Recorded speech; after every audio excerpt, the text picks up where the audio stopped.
We'll be going by my watch because I cannot read the clock on the wall. I've got 8, 7, 6, 5, 4, 3, 2, 1. Okay, it's 7 o'clock. Welcome to the Housing and Health Committee members. That was the beeps. I don't know how to turn it off. We'll get rid of it.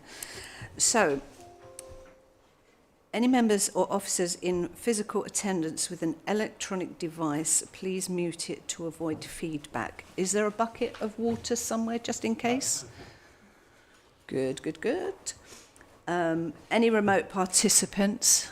I can see 2 people. Keep the camera and microphone off unless they wish to speak, and ideally not use the camera facility at all, as this can affect the quality of the IT connection. The meeting may be recorded, and data collected during the recording of the meeting will be retained in accordance with the Council's data retention policy. The recording of the meeting may be added to the Council's website. Members accessing the meeting remotely should use their SBC or KCC laptop to participate virtually.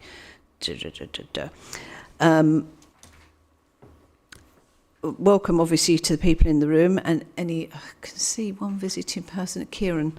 Hi, Kieran. Nice to see you. We've also got in attendance the Head of Housing and Community Services, Charlotte Hudson, Community Services Manager, Stephanie Curtis, wasn't yes. ASB and Safeguarding Team Leader, Tina Grafton, Democratic Services, Kelly McKenzie. We've also got representatives from Southern Housing who will be given a presentation for item 5, Overview and Stock Condition Update. Tony Hughes, Head of Region, General Housing Operational Update. Karen Stockrell, Exec Director of Assets and Sustainability, Stock Condition Update, good. Carl Dewey, Director of Repair and Estate Transformation, Damp and Mould, Response to AWAB's Law, yes. And Rick Bartier, Head of Land and Partnerships Development Update, even better. Emergency evacuation procedure. We're not expecting a fire drill. So if it goes off, get out quick. Does anyone need any help? Is there anyone who's been evac chair trained? Good, good, good, good. So we'll all be okay. Door there, and the other end of the corridor, do not use the lifts. Great. So we then get on to item 2, apologies for absence. Do we have any apologies? Thank you, Chair. Apologies from Councillor Kieran Golding. His substitute is Councillor Ashley Wise. Councillor Hannah Perkin. Her substitute is Councillor Charles Gibson. Thank you. Thank you. Item 3, minutes. Lloyd? And Councillor Martington, please. No substitute, unfortunately. Thank you. 3 minutes of the meeting held on 14th Jan, 5:34 to 5:42 minutes. Is it your wish that I sign these as a correct record, those who've read it? Agreed. 4 declarations of interest, any? No. Right, 5, Southern Housing, overview and stock condition verbal update. You've got are you going to do a death by PowerPoint thingy? We are, if that's No, okay. it's just that I will want to see it, so I'm going to move.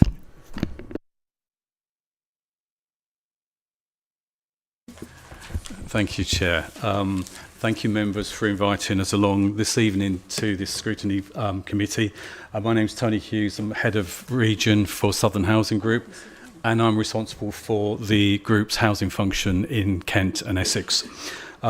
We're going to take you through some slides which essentially are a response to some of the initial questions which were raised in advance of today's meeting, but I do appreciate that members may have other questions that they may wish to raise, so hopefully we've left some time for general questions, so we won't be tied directly just to those 4 subject areas.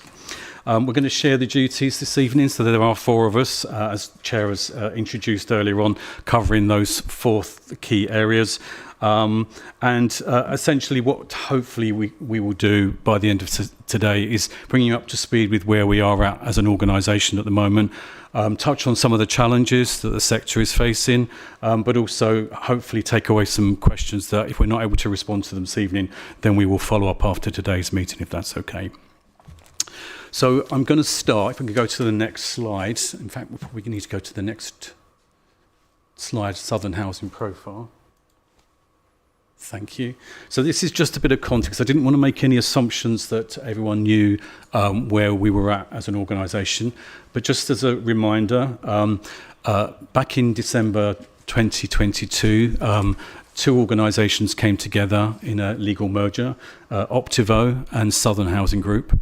Optivo, which essentially is the organisation that you'll be more familiar with, that was responsible for managing the homes in Swale, and Southern Housing Group, which is an organisation that's got a very long history, originally going back to 1910, as Samuel Lewis Housing Trust, and rebranded in 2001 as Southern Housing Group, came together as two organisations roughly broadly around the same size, and actually formed a brand new organisation, Southern Housing. Now, following that merger, it created one of the largest housing providers in the UK, with over 77,000 homes across primarily London, South East, Isle of Wight and Midlands, so you can get the geographical reach of the new organisation. And in addition to that 77,000 homes, we also manage, on behalf of other organisations, a further 2,500 homes approximately. Post-merger, it means that we have key interests in over 114 principal local authority areas. And since December 2022, as you can probably appreciate, bringing together two complex organisations into one in terms of consistency and delivery of service, it's been a very challenging but also a very progressive time. As you can probably appreciate, we hit the decks running, reviewing and designing and implementing new service structures and team structures, aligning job roles, titles, recruitment to those new functions, but even more so trying to align more than 15 IT systems which were responsible for various functions within the organisation. And although 2 years may seem like a long time, it's actually a relatively short time in terms of a complex merger programme. But we are towards the back end of that business transformation programme now. The Housing Directorate is one of the last phases of this, and I'll talk about our review in a few moments and what that means for Swale. The next slide, please. And just a quick illustration there, that's what we look like as an organisation geographically. And obviously you can see the spread of the organisation across the South East and the Midlands. Next slide, please. So just briefly, in terms of our profile in Swale, we've got just under 7,000 homes. And there you can see the tenure split, the largest majority being general needs properties. We've got a smaller proportion for housing and for older persons, a small complement of supported, a modest shared ownership portfolio and leasehold portfolio as well. Next slide, please. Now, just some brief headlines in terms of our operational performance at the moment and some of our activity in Swale. So in the year to date, so that's April to the end of February, we let 194 homes in Swale. Our average relet times are currently at 58 days, and that's not where we want to be. And there's a huge focus currently at the moment in this area of our business. Since the merger, we've been making various changes to our delivery function in terms of our contract arrangements, in terms of aligning our moving in standard and our various procedures linked to our voids process. And we are making progress on that, but certainly it's a priority for us, and we're hoping to make some real inroads in terms of that turnaround time. Key to say that once the properties are returned to us from contractors, we are letting them between 4 to 6 days. So as soon as the properties become available, we have applicants waiting and we are ready to sign them up. And in some cases, we're actually doing that sign up within 24 hours. So you can see that there's a real commitment to actually improving in this area. In terms of complaints, again, year to date from April, we've received 283 formal complaints on a range of subject areas, but the two key theme areas are 170 complaints in relation to our reactive repairs function and 41 are housing related complaints. And we have an increased complaint function within the organisation in response to our commitment to ensure that we are delivering an effective complaints process. But I just put into the presentation briefly some kind of context on that complaint, on those complaint numbers, and based on our portfolio within Swale and our profile within Swale, that's averaging just under 0.4 complaints per household. So it is a modest complaint ratio, albeit that we'd like to get that number down even more so. And to the next slide, please. In terms of our housing review, so as I mentioned earlier on, post-merger, we have been on a very detailed business transformation program, looking at all aspects of our business and aligning all parts of our business. The Housing Directorate is the last element of that business transformation program. And we have, in that time, designed our new delivery model. And we've also consulted and recruited to that new delivery model. And we are hoping to implement our new delivery model over the next coming months. It is codependent on a range of measures being in place, principally our IT functions being able to support a new way of working. But we are obviously looking forward to implementation. We've got our offices in place, and obviously we see it as a real opportunity to develop our service offer.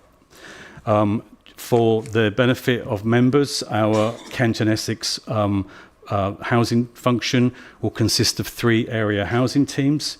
Swale in itself, Swale and the Medway area will actually support 2 area housing teams because of the concentration of stock.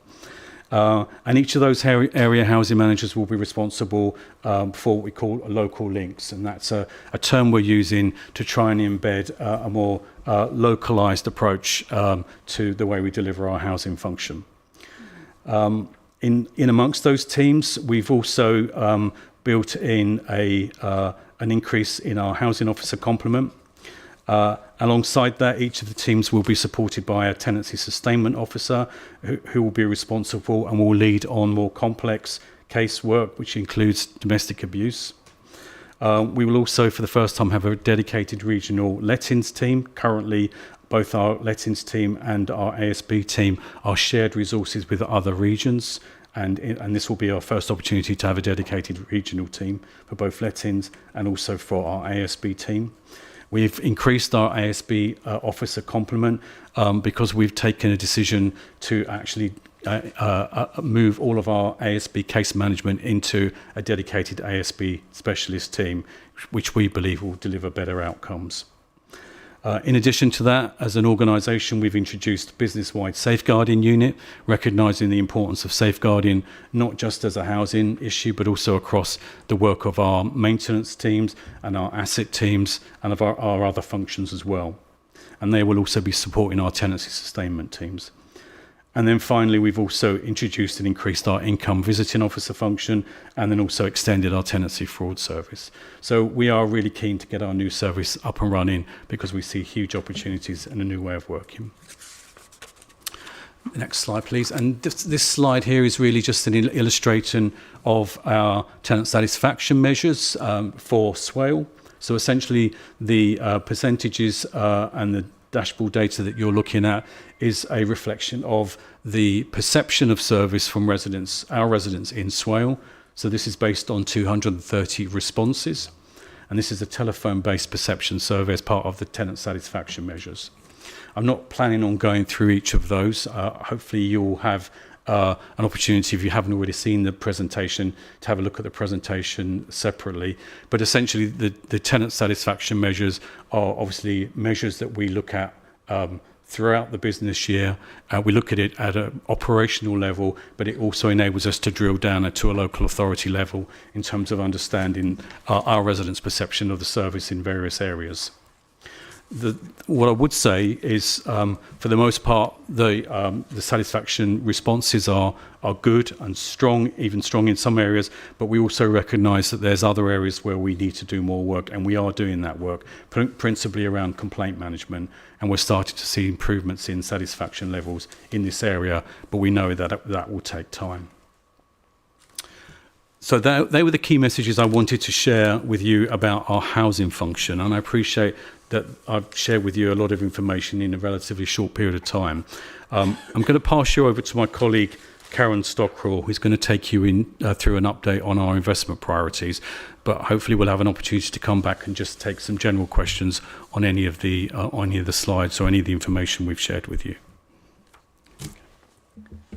Thank you very much. So, thank you for having us today, and I welcome the opportunity to tell you a little bit more about how much we're now investing in our homes to meet current and future housing standards. As you know, there's lots of change in this area. So, headline figures, which isn't here, but one I want to highlight. So, we're spending across all of our homes, so that's not just in Swale, but obviously including Swale, over the next 10 years, £3 billion on planned investment, on reactive repairs, on things like fire safety, meeting decent home standards, and also improving our homes in terms of sustainability. So, the energy efficiency of our homes. That's a huge commitment from Southern Housing in terms of how much we're investing in our homes. And it is also meaning that we are having to make some really tough choices of what we're no longer doing in other parts of the business, because we're really focusing on getting the quality of our homes right and the service to our residents in terms of reactive repairs. So that means in terms of decent homes, our investment has increased. I think you're all familiar with the decent home standard that's around for a long time. We also have some challenges because we have older properties as well that need a lot of investment generally, but also in terms of meeting new standards that in terms of energy efficiency in particular, fire safety upgrades, all of that kind of work is really challenging for some of the properties that we have. And sometimes upgrades are not cost effective and don't deliver value for money. Fire safety costs alone, I just want to split that down. So I mentioned the the 3 billion figure over the next 10 years overall. Fire safety costs alone are 370 million over the next 10 years across our business. And that includes challenges like cladding. We have high-rise blocks with cladding that needs removing and replacing. You know about all of that post-Grenfell. That program will go on for a number of years, and that is really putting a lot of pressure on our resources generally. But obviously it's a key priority for us because that's about keeping residents safe. And one of the challenges we have as well in terms of funding, so currently funding is only available for the leasehold part. There's currently no government funding available for the social rented part of, when we do cladding works. So we are calling for more funding because what that means is the tough choices we have to make. Then we're not able to deliver as much services elsewhere because we need to have spend money on our cladding works. And again, as you might have heard, government wants to speed up the work to external facades and getting all of that work done across the country. And whilst we're at the forefront, we've always been at the forefront of this work. We've already remediated 56 blocks across our portfolio. We've still got a couple of 100 blocks of flats to do across just our portfolio alone. And there are probably more than 10,000 across the country that still need to be looked at. So, all of these things play a role in how much we can do and how we have to prioritize. What we are focusing on more also is energy efficiency. So a lot of our homes get upgraded to what we call a minimum standard around EPC-C. I think that's the first threshold we want to hit. And then also there's also further regulations coming in around heat networks, Arab's law. You hear more later from my colleague.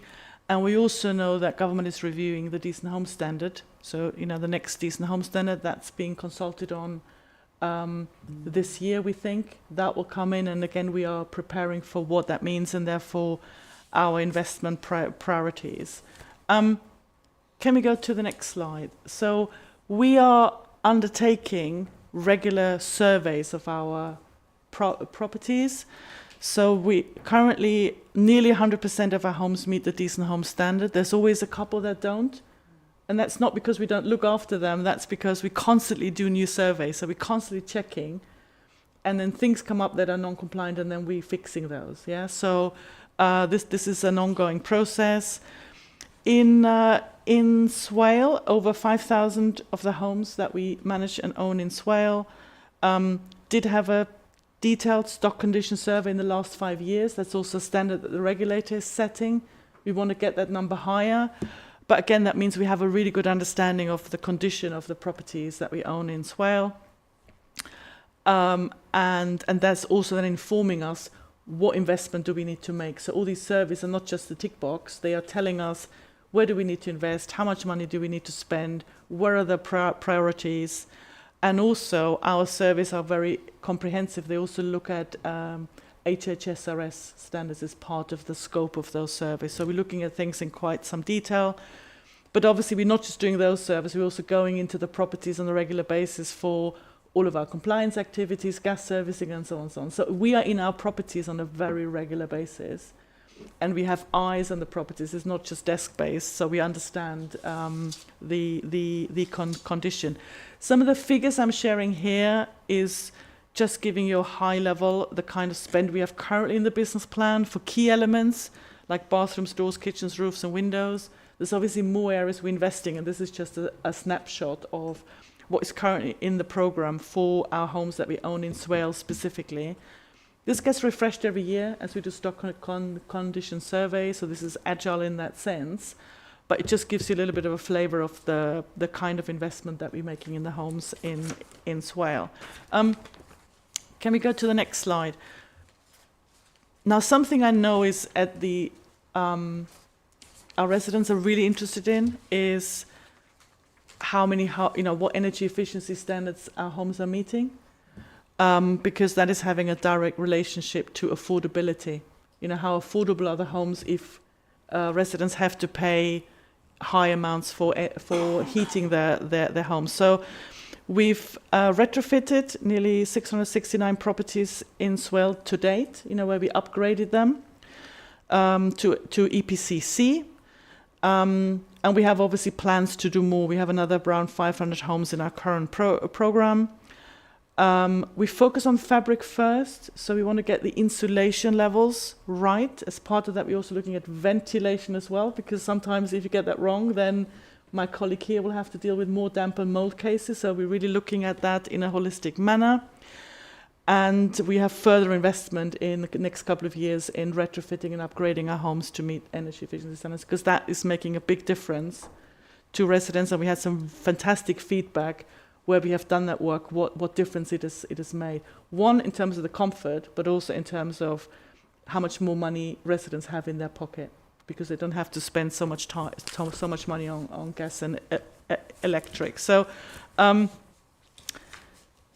resident engagement as part of that is key. Again, our resident satisfaction levels for all of our investment work it's not quite 100%. That would be utopian. However, it's very close. We are usually at 98%, which is fantastic. So we get really good feedback, how we inform residents about the works, how we work with them during the works, and also our post-inspection. So we get really high satisfaction levels.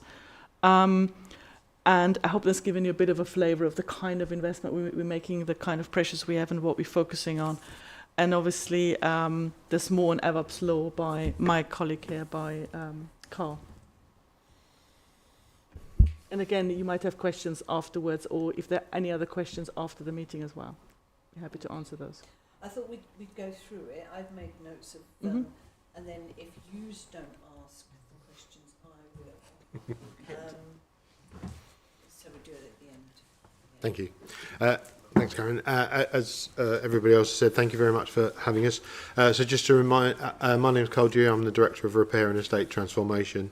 And what I'm going to try and take you through this evening is a bit of an overview of where we are as an organisation around damp and mould and what we've done and how that complies with the potential regulation that's coming out from Awaab's law. So the first thing is to say, you know, like the rest of the sector, we were shocked by the death of Awaab Ishak. You know, having a housing sector in this age that creates that sort of situation is just unacceptable from all levels. So we were working as an organisation from the day the start of the merger. So as Tony alluded to, we merged in December 22. But in March 23, so relatively at the cusp of when we first merged, we launched our Southern Housing Best Practice Action Plan.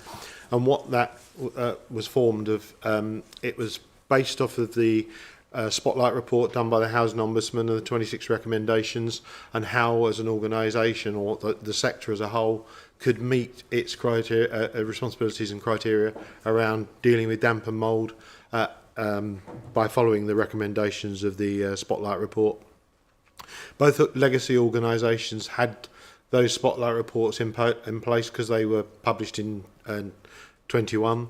But we merged them together, we launched it as a brand new, we coupled it with the Spotlight report that was launched by the Ombudsman 12 months on, which I'm sure some of you will have remembered.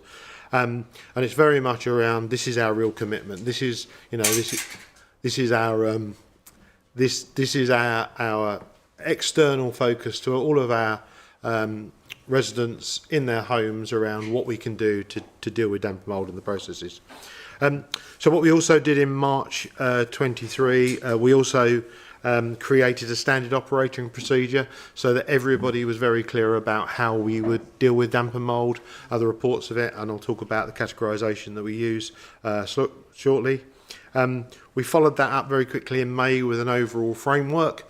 The framework not only focused on how we were going to implement the standard operating procedure, but also things around training and development. So one of the things that we did right at the front end is we developed a online training program for all members of staff across the organisation to raise their overall awareness. Because what we wanted to make sure very quickly is we didn't want to rely on residents having to report the issue to us. You know, if engineers were out there doing repairs, gas engineers were out there doing servicing, our estate team were out there dealing with estate repairs, you know, just us walking around, everybody had to have an idea of what potential issues were around damp and mould and how it could be reported in the process for reporting it and how we would deal with it and triage it. We also in May 23 implemented some strategic reporting around damp and mould that went to, and still does, to our executive team on a monthly basis and report to our board on a quarterly basis, so that, you know, not only it was self-driven by us as an organisation to continue our development and improve our services, but also the board very much holding us to account as an organisation and our delivery model. What we also did in December 23 is we had our resident scrutiny panel come along and have a look at what we've done in the first 12 months and say, look, you know, have a look at all of the publications we've done, a lot of the user guides that we produce for residents, and generally give us a bit of a sort of in-depth assessment of how we performed and any ideas that they would think that we could develop. We did that in December and we implemented all of those recommendations and we enshrined them within the overall best improvement plan. By that stage, what we'd also done is we'd created a lot of processes in place and we wanted to make sure that our processes were as robust as they possibly could be, so that we also employed our internal auditors, Mazars, to come in and do an internal audit process of all of our processes, just to, again, to make sure. So I'm hoping what you're getting the sense of is, you know, we continually look to improve our processes, as Tony's alluded to, right the way through.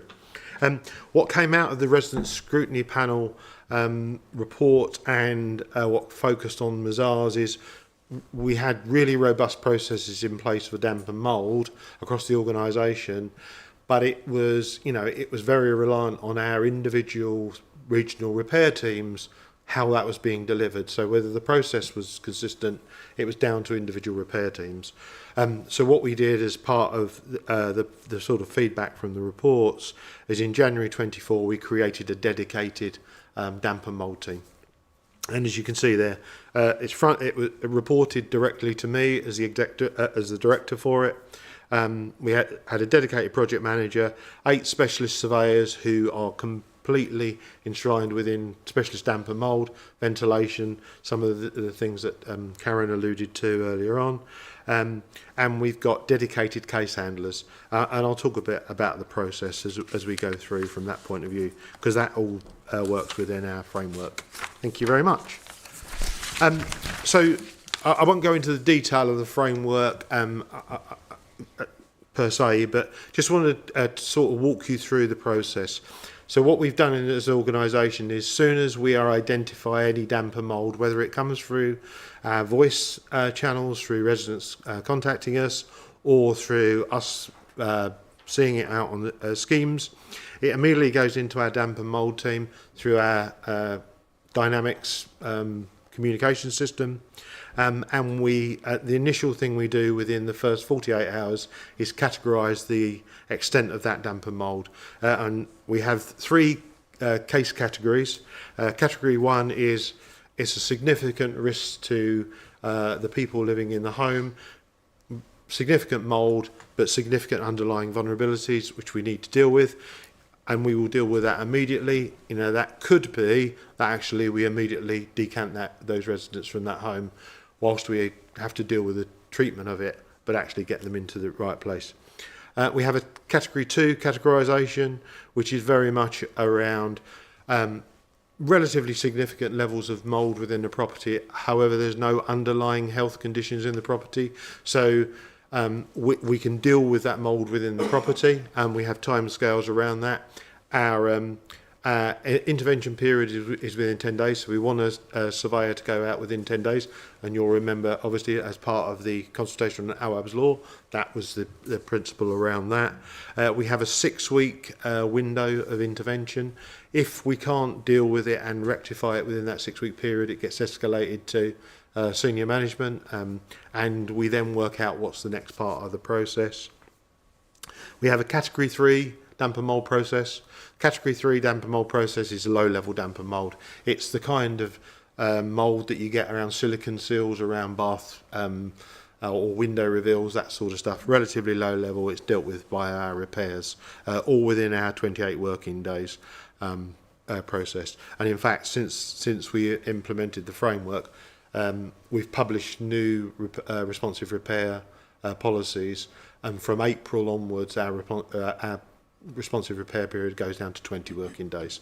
So again, as you can see, I'll just talk briefly about category 4. Category 4 is not a case category, it's a property category. So what a category 4 is that we may have properties that are showing no signs of damp and mould. However, we've got other properties, similar archetype, or possibly, similar in the same road, that have experienced them. So they're almost like they're on a watch list. And as the sort of overlap from Karen's point of view, we use our proactive stock condition surveys to identify those sorts of issues, and it comes through our HHSRS process. The other bit around the framework, and the most important bit of our case handling, our dedicated case handling, is what we do after we've done the treatment works and we've dealt with the mould within the properties, and we in effect close the case. We follow that up with a 3-month, 6-month and 12-month retrospective review process. So we'll phone the resident up after 3 months and say, how's it now? Has it worked? If it's worked, fine. You won't hear from us again until 6 months' time or 12 months' time. But equally, if the resident turns around and says, well, actually, it's not as bad, but we're getting this element, then it will trigger back through the process, and we'll go back out and do a resurvey, work out what we need to do, and how the ventilation works. Just on the final slide, and I appreciate that you probably can't read it from the presentation point of view, but what we've done is implemented performance indicators through Power BI. So we've got real-time data, so we can look at all of our geographical areas, all of our areas, break it down to, almost component level, street level, what we can do, and the kind of reporting that we do. And this is just a flavour of the reporting that we feed up to our executive team and our board. So we focus on disrepair numbers as an organisation as a whole, complaints that contain damp and mould, and this is not about how we've categorised damp and mould. This is about if the resident has said to us, I've got damp in my property, it's a result of a leak, but actually it's causing mould, we will treat that as a damp and mould case and we will factor it into this process. It's that sort of scenario. So hopefully that gives you a sort of overview of it. Hopefully you can see that most of our trends since we've had the damp and mould team are going down. We've got one that's slightly going up, which is the HHSRS Cat 2 stuff, which we're working through. So this is the Category 3 type damp and mould cases. So it's the low level stuff that's being done by our responsive repair teams, and we're busily working on how we can improve those processes to try and build the momentum on that area. And finally, just the last slide, if I could please. And again, I apologise, but this gives you a bit of an example of the kind of Power BI reporting, and this gives you the view of Swale. And as you can see, so damp and mould cases in Swale 21-22, 247 repairs related to it. When we saw obviously the publicity in the sector, it went up to 425, 430 last year. We're on the sort of same par this year at 389. So we're seeing the same sort of volume of repairs. At any one moment in time, we have a work in progress, obviously the repairs that are currently in flight with our properties. Thank you. I will hand over to Rick. Evening, everyone. My name's Rick Bhatia, and I am the head of land and partnerships for the business. What my role primarily is to to seek to push forward the land that we own, and take that into the next steps, either planning, and build partnerships with local authorities, developers, and fund agencies. So the first thing to point out is probably that mine's only one slide, so it's nearly over. So following on from what my colleagues have said today, you can see that we've been faced with a number of challenges, and so that's taken a direct impact on our commitment to providing new homes, and that primarily has come around from things like the rent caps, inflation, and our higher borrowing costs. Financial viability, when considering some new sites, the offers on these new sites, and including Section 106 schemes, we're not quite meeting the requirements and the developers' aspirations. Build costs have increased exponentially, and that's really taken a big toll on us being able to be viable. One of the other major hits on us at the moment is the requirement to meet compliance. Our compliance requirements on new build properties are immense, and it takes a direct hit on which is therefore affecting our cost of funds.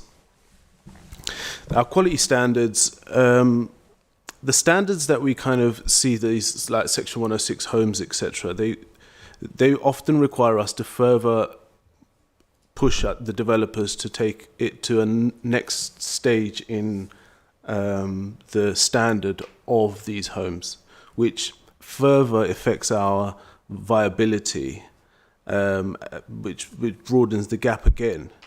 And some of the Section 106 homes that we're often provided are either in construction or are kind of on an off-the-shelf basis, which then in turn causes a lot of stress on our housing colleagues, because they effectively require further maintenance and management down the line. You've heard from my colleagues, our refocus in finance is really one of the major reasons we've stepped back from new developments, and our commitment is to ensure that we've got our current stock is affordable, sustainable for the residents that are currently living in it. What I have developed further is just a model of partnership working. So what I've been doing with some local authorities is coming in and discussing on sites that are land that's locked within the borough, and seeing how we can jointly bring that land forward.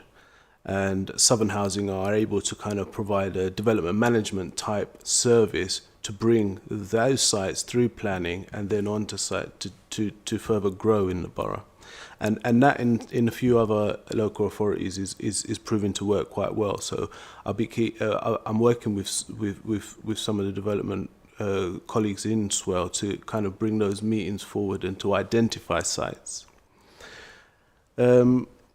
To kind of end, that what would bring us kind of out of this position would be a review of the rent caps, some enhanced grant rates and grant rates that we'll be able to put into Section 106 homes as well, and some further review on how the grant is spent. Currently, we've got grant is unit by unit basis, but the cost of building a 3-bedroom home and the cost of building a 1-bedroom home is very different, but the grant rates aren't too dissimilar. They're exactly the same. There's other things that the Homes England have put forward as well, where they've got a portal where Section 106 homes have been put on this portal, but at the moment it's in its infancy, so it still needs a little bit of work, but that's kind of where we are in terms of new development at the moment. Okay, thank you very much. There's a hell of a lot there. Charlotte has got these slides and she'll ping them round afterwards, but we know the way it works. If you're given them beforehand, you sit there scraping your head. You don't listen. I've got Karen and then Lloyd. Thank you, Chairman. I've just got a couple of questions, and the answers may well have been up on the slides, but I'm afraid my old eyes couldn't see such small print. The first question was in relation to the relet times. That worries me a great deal with those. That's not fantastic. What are you looking at doing to reduce those numbers? And my other question was concerning damp and mould. So I saw the categories. Have you got any would you be able to give us any numbers on category 1, 2, 3 and 4? And the follow-up on the damp and mould, how's the treatment working? What sort of feedback are you getting as to whether what you're doing is working? So, thank you. Thank you, Councillor. So I'll go first on the relet times, and I'll hand you over to my colleague. So I've put the numbers in there because obviously in a bid to be as transparent as I can be. We clearly, it's not a place where we want to be. We recognise that it's an area that we need to make significant progress on. And for obvious reasons, firstly, because we want those properties occupied. And secondly, because obviously it's a lost revenue to the business. So clearly, from our perspective, the sooner we can relet those properties, the better, and that's in everyone's interests. We are working exclusively in terms of our Swale operations with our contractor Axis. They deliver the service for us here. Just to put that into context, we have across the Kent area, we have the service delivered in 2 different ways, through both outsourced contractors such as Access, but also through our DLO, our direct labour organisation. They currently don't deliver the service in Swale, so we work exclusively with Access, but that does provide us with an opportunity to work with them and to trial a different way of working. So at the moment, we are trialling, and we've trialled with them a wraparound approach to our voids work, which basically means that previously, when working on voids, there was a lot of handoff in the process. So, for example, we would have certain trades within the voids process, such as asbestos checks and gas servicing, for example, and pest treatment, and clearance of goods would all be dealt with by different parts of the business. What we looked to do was to try to wrap the service around so that we gave access more authority to actually be involved and deliver more of those elements of the work. The trial on that approach delivered better results, and so we're now looking to see how we can then now roll that out and upscale that across the whole of our access operation in Kent. We're also looking at the timeline and the key events within the voids process. So each void is broken down into key events. We are looking to actually bring forward those events so that actually the voids process starts before a resident has actually left. So, for example, it's what we're calling the pre-moving out process. Now, we don't always get notice for all of our void properties, but where we do, we are looking to introduce the pre-moving out process, so we get our contractors in there before the resident has vacated, and they can start to anticipate the works and the trades that will be needed, and they can start to mobilise accordingly. The actual relet process will start at that pre-moving out process, because that's when our lettings teams will start to track that void property or that property through from termination through the voids and contractor period to the handback period, but they will already be working with colleagues in Swell to advertise and to actually source a nomination for that property. So the other element of the reason why we don't want these properties delayed is because quite often we have an applicant waiting, and it's really key for us to get that applicant into that property and to create that tenancy as soon as possible. In amongst all of that, we're looking at the way we work and we communicate with each other, how we collaborate, because the voids process is touched by quite a number of teams within the business, and the key thing for us is around making sure we've got accurate information, we've got real-time information, that we know the event and the status of each void at any one time, and that we are able to basically look at predicting when we think that property is going to be made available, and to look to see how we can reduce the delays. So if there are blockages within the process, identifying those blockages early and looking to see how we can try and move that property forward. So it's just the flavour of some of the things that we're looking to do. There are other strands to the process. It's a very live, it's a very dynamic process, but certainly it's a process that is a priority for us. We've been set very, very strong void loss reduction targets for the year ahead, which will be tracked very closely. So clearly, from our perspective, we're really keen to make sure we're hitting those targets, those stretch targets.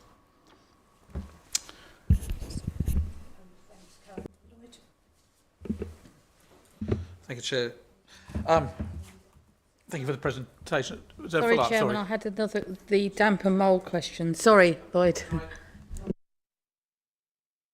Thanks, Tony. Just around the numbers, I don't have the exact numbers, but generally we have around about circa 40 Category 1 cases that we're managing at any one moment in time. Around 12 to 15 of them are HHSRS cases that come from our stock condition data, and the rest are what we've picked up in from our estate inspections or from residents. As I say, from a Category 1 case, we deal with that. We have an ultimate timescale of 5 days, but don't forget that the point about if the Category 1 case is a significant risk to a resident, we will decant that resident to deal with that. Category 2 cases are around about 1,000 cases. The rump of all of our damp and mould cases are our repairs cases that are with our Category 3 that are sitting with our regional repairs team. And they're the ones that we know are too high still, and we want to get them. Because, just probably coming on to the next bit really, we know that if we don't deal with them early on at the repairs stage, they will become a problem for us at Category 2 stage. So just on the treatment works, our intervention, so our default position is it's all about ventilation.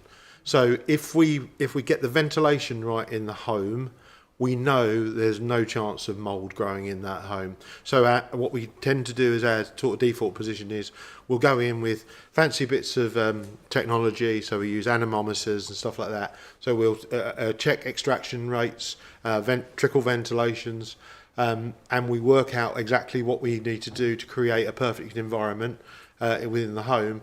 And then we will generally replace the extract fans in the kitchen and bathroom to constant run Revive 7s or similar, because we know that's what creates the ventilation strategy effective. And then we will treat the mould with a combination of, we'll use Halcyon and Bactiday as a treatment to kill the mould, basically, and then we'll redecorate the properties with mould inhibiting paint.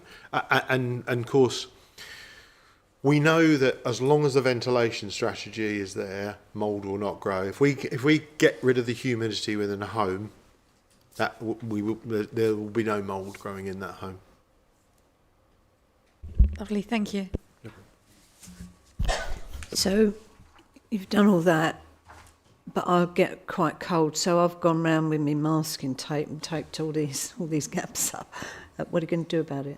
Yeah, so that's the challenge that we have, and you know, we have to recognise that people use their homes in a completely different way.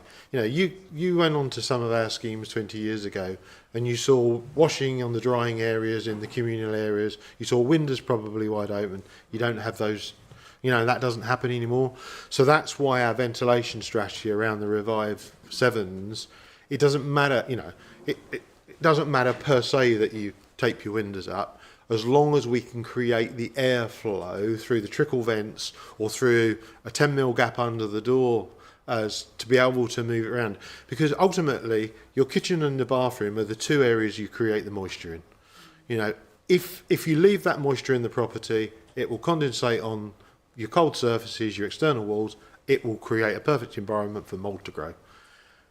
That's the important bit of creating the ventilation strategy. So we'd like to really advise not to take the windows up. Let's come and draft proof them. But yeah, it's all about ventilation.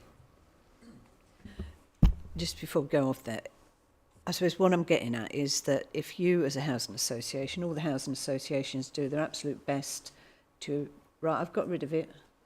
Now, here's the way it's going to work in future, and I completely cock a deafen, and I keep getting the mould and the damp back. It's about rights and responsibilities. Tenants do have rights, but they have responsibilities. Are there any sanctions, is I suppose what I'm getting at, if I as a tenant just don't do what I'm supposed to, and it keeps coming back and I keep ringing up, because the landlord can only, the landlords can do so much. They're not, you know, they can't keep spending money hand over fist if the recipient is just not going to play their part. That's what I'm trying to get at. Yeah. So obviously our ultimate sanction is a breach of tenancy. That, you know, that's the reality of it. But it is very much about, you know, working with our residents to, and to be honest with you, that's what Awab's law is enshrining around the report within 7 days, making sure that it is a bit of a two-way agreement, so that, you know, as long as you do this bit, we'll do this bit, and actually between us we'll get a satisfactory resolution. So it is a bit of that, but as you allude to, you know, sometimes we do have to invoke some tenancies to try and make it happen. Can I just come back on that point? Because we do try and take a holistic approach to this, and quite often, particularly in the last year, we've seen a huge increase in energy costs, and we understand that people are looking to keep energy and keep heat within the home, and quite often that interferes with the way that the home is essentially performing. So My officers and working with our financial skills teams, we will also look to see whether there are those underlying concerns around fuel poverty, to look to see whether they are, whether a resident is on the right tariff, for example, whether they need to be moved across onto a social tariff, working with the energy companies, but also looking to see whether there are grants available. So we do try to look at those underlying issues as well. Some of it may well be around just behaviours, but others, for other residents, it may well be to do with those overriding concerns. So that will come into play as well. Good, thank you. So, thank you, Chair, and thank you all of you for that presentation. Similar, I couldn't see anything on the screen, but I look forward to actually seeing it in due course. I've got a number of different areas and questions, if I may. You said at the start about that. Was it 7,000 homes in Swale or Kent which you own? And then my follow-on from that, actually, of that, how many are actually occupied? Because I'm assuming it can't possibly be the full 7,000. The 3 billion improvement programme sounds great, and it sounds a huge, huge amount of money. But I also sense that could be broken down very, very quickly when you're having to deal, as you say, with the likes of cladding, etc. That 3 billion could run out fairly soon as a result of that. But aside from that, I was making me think in terms of how much, or what are you under any obligation to facilitate the expansion of the introduction of heat pumps within properties going forward, and how much that will cost, and whether that would come from that 3 billion? Because again, I'm thinking that is another huge amount of money potentially. In terms of the damp aspects, if the people have to vacate, I don't know very much about this. Do they get vacated to a hotel for that period of time, and do you cover the cost of that, or do they? I presume it's you guys that would do that. What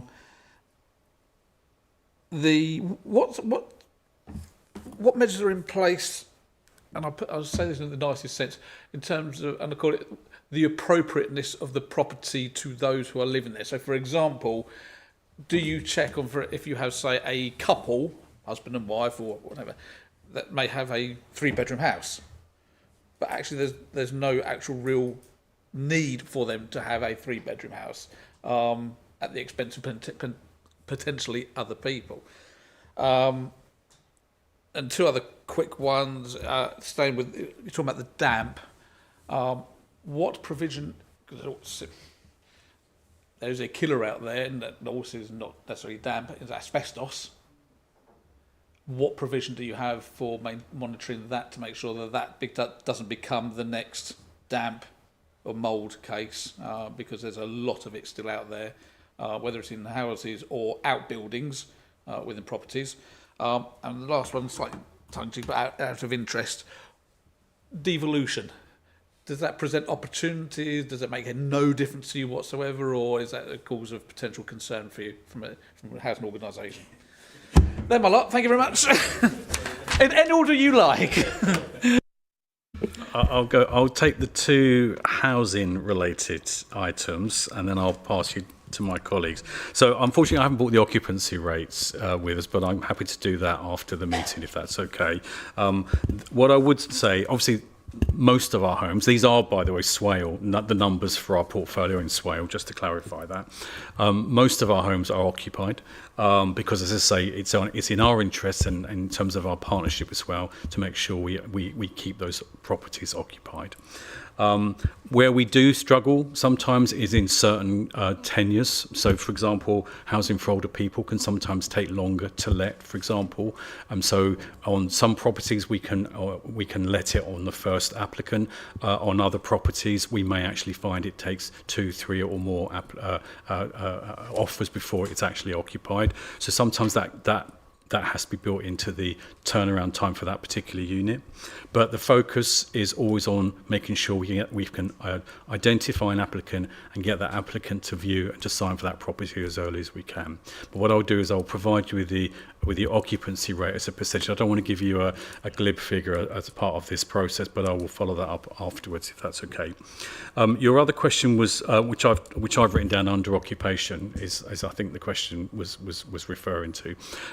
We will have properties where we've seen generational change within that property, where a family once occupied, where the children have grown up and moved out, and we've now got perhaps just older couple living in that property. We always obviously will try and work with our residents to listen to what they would like. So, for example, particularly if a resident is starting to experience issues around mobility, for example, and is looking to actually move to something that's more suitable, we'll explore with them the options that could be adapting the existing home or moving to something smaller or something lower down that meets their housing needs. Alternatively, we would always try and encourage our residents to look at the mutual exchange process, which is I think it's fair to say, is probably the most active housing mobility area for us. It's an area which I think people don't necessarily always understand, but it's the one that generates most of our movement now amongst residents as they're becoming more comfortable and more familiar with the process. And we can support and assist people with that process as well. We think it's a very viable process for people who, particularly if they're looking to stay in the area, or indeed if they're looking to move to a new location, to actually look at matching their property with someone who's looking for larger, and hopefully they can match themselves to something that's more suitable for their needs. And that process has to respond to a statutory timeline as well. So invariably, once that application is in, then the clock starts ticking on how quickly we need to process it. So we always try and encourage people to register. It's free to register. We meet the costs of the Home Swapper scheme, and we try to encourage people to use that service where we see that under occupation issue. Not always do people want to move, but quite often there'll be a number of, personal, that people have their own personal agenda around, the cost to live in that property, or, whether that property still meets their needs, and we'll explore those issues with them. If you want to, Yeah, if I just quickly cover off the decant, so you're right, we cover the cost. Our default position would be to find one of our existing properties in our stock. So we look at our void properties first, but ultimately, as Tony alluded to, it's down to the needs of the individual family. So we'll accommodate it. Generally, it will end up being a local hotel probably because of keeping children relatively close to schools and that sort of scenario. I'll pass over to Karen. Yes, and your question on asbestos. So it's one of many asset compliance areas, as we call it. It's within those work streams that we take very seriously. We do regular inspections. We have a register of where we know asbestos is present in our homes, and then that gets resurveyed on a regular basis. So asbestos is not an area where you say if it's present you have to remove it.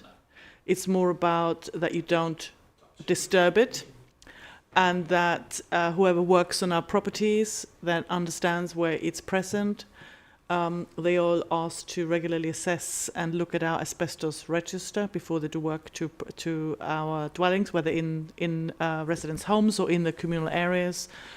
And also when we undertake work, so when we do major works, we do further asbestos surveys, and also in some cases, so sometimes at the moment when we do fire safety compartmentation work, for instance, and asbestos is present, we sometimes have to remove the asbestos first. And in some cases, we also have to then decant the residents temporarily to keep them safe. So, we are very much aware of our obligations under asbestos regulations. And then on heat pumps, that's a very interesting question. So there is a lot of hype around heat pumps. I'm sure you've seen it in the press. They can work really well, but it really depends on the property. So that's what I said earlier. We have an approach of what we call fabric first. So let's insulate the properties first properly to an adequate standard, and only then would we consider fitting heat pumps. You might have seen in the press as well where residents are, whether in the private or in the social sector, are really complaining about heat pumps and the cost to them, running them. And that's why we need to get the fabric first right. You know, if you don't have a home properly insulated, there's no point fitting a heat pump because the cost of running the heat pump is excessive. We have fitted heat pumps before, so we have experience of doing that. We also do that particularly where we have properties that are off mains gas, for instance. So we might have properties that have really old electric heating systems that are not very efficient, and that's where a heat pump can work better. Yeah, so we have experience of it. It also means that we have to get residents sort of trained on them, how to use them, because it's different. It takes longer for the heat to come on and off. But if you like, we use them sparingly at the moment because we're really focusing on investing in the insulation and the external fabric of the home before we fit any heat pumps at this point in time. I hope that answers your questions. There was just one other question. I think you asked about who meets the cost of a temporary decant. No, it's devolution. Was it? last Well, just say on that point that we meet the cost of that. And on the point of devolution, we're tracking it very closely. Our external affairs team, we're exposed to it in a number of our operational areas. So obviously we're looking very closely to what that means for us. I think for us, it's also very much around what it means for the partnerships that we've invested in over many years, and it can be a distraction to essentially a lot of those sort of county-wide or local area strategies. So essentially we are looking at both the impact on partnerships, what it means for us as an organisation operationally, but also it will also present opportunities as well. So it's probably early doors yet, but we are looking at it very closely. Thank you very much.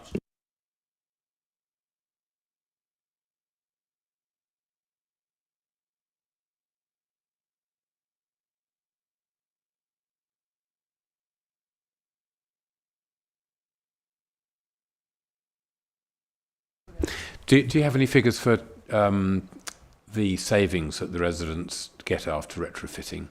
And also, I appreciate it'll be very different between different houses, but sort of an average figure, and likewise the average cost of retrofitting. Okay, so the average cost of the cost of retrofitting can range from £3,000 to get up to EPCC to £40,000-50,000 per property. So obviously certain properties, it's very challenging for us for them to be viable to retrofit them. The average cost, I would say, is between £20,000 to £25,000 at the moment. That is before any heat pumps, because that takes it to the next level towards net zero carbon. So I think it's fair to say a lot of organisations that have started on this journey, not just us as landlords, found the actual outturn cost when you really do it with a very limited supply chain, because that's the challenge we all have, very different. So the practice of costs, the reality versus the theory when we all started on this journey a couple of years ago is very different, and something that's really concerning us, that we build enough capacity in the sector. In terms of the impact on residents and how much less residents are paying, so I don't have consistent figures on that because we don't pay residents' bills and they're always sharing that with us. We have some examples that I'm happy to share to give you a bit of a flavour of what kind of impact it has. I can follow that up, give you some sort of case studies if you like.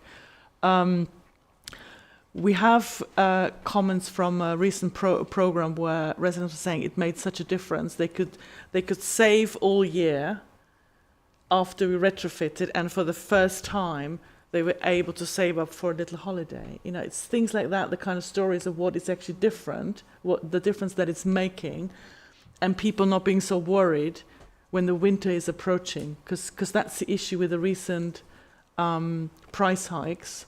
And we also hear a lot of stories where residents, I'm sure that's no news to you, where residents have to say, well, I'm not able to heat my home, and I have to choose between eating and heating, and then that's the kind of, it's more anecdotal, if you like, what impact it's having, rather than exact figures of how much less residents are paying. And then it's also then having an impact on the damp and mold, because we know when residents don't have the money to heat their homes, damp and mold is likely to be, it's more likely to be present. So that's why we're focusing a lot on energy efficiency. I hope that answers your question as much as possible. In fact, you've answered one of my other questions in advance, actually. It was about there being constraints on retrofitting other than just the funding. So you're saying it's the supply of people to do it is that what? There are significant constraints in this area, and we've been calling for longer term funding from government, because at the moment we have short-term programs, and we've only now heard, yesterday, we've heard of our grant allocation for work we're meant to be starting in April. Yeah, and all of those of you that know about this sort of thing, it takes a lot longer to mobilize, and it's a real challenge. And then everybody then wants to work with the same supply chain at short, with short notice. That brings up prices and so on. And the retrofit sector needs to be given the opportunity to have long-term funding certainty, because that's when they invest in what we call the green economy and really getting more young people into the sector, and then building the capacity and the capabilities, which is a real big restraint at the moment. The other question is about the heat exchangers for the ventilation. Is that something that you're doing? Because I mean that sort of answers both the cooling and the but as it goes, a more expensive solution probably as well, isn't it? Mechanical ventilation and heat recovery, we have that in a very limited way, because that can be quite expensive. One, to fit, but also to service and maintain, because that's the other cost. The more we have active systems, the more we have to service them, the more we have to maintain them, and inspect them, and the more then we don't have money for other things. So we are mainly focusing on passive measures and insulation at the moment, and then only do the next top up, if you like, with active systems when we've done that. But we have a couple of years to go until we upgraded all of our homes to EPCC. So that's with the insulation measures rather than the active measures at this point in time. So I think you're the fourth iteration, or is it the fifth since I've been a councillor? What long-term ideas, benefits, if any of you even know about the retrofitting in Rushington, because that was a big project.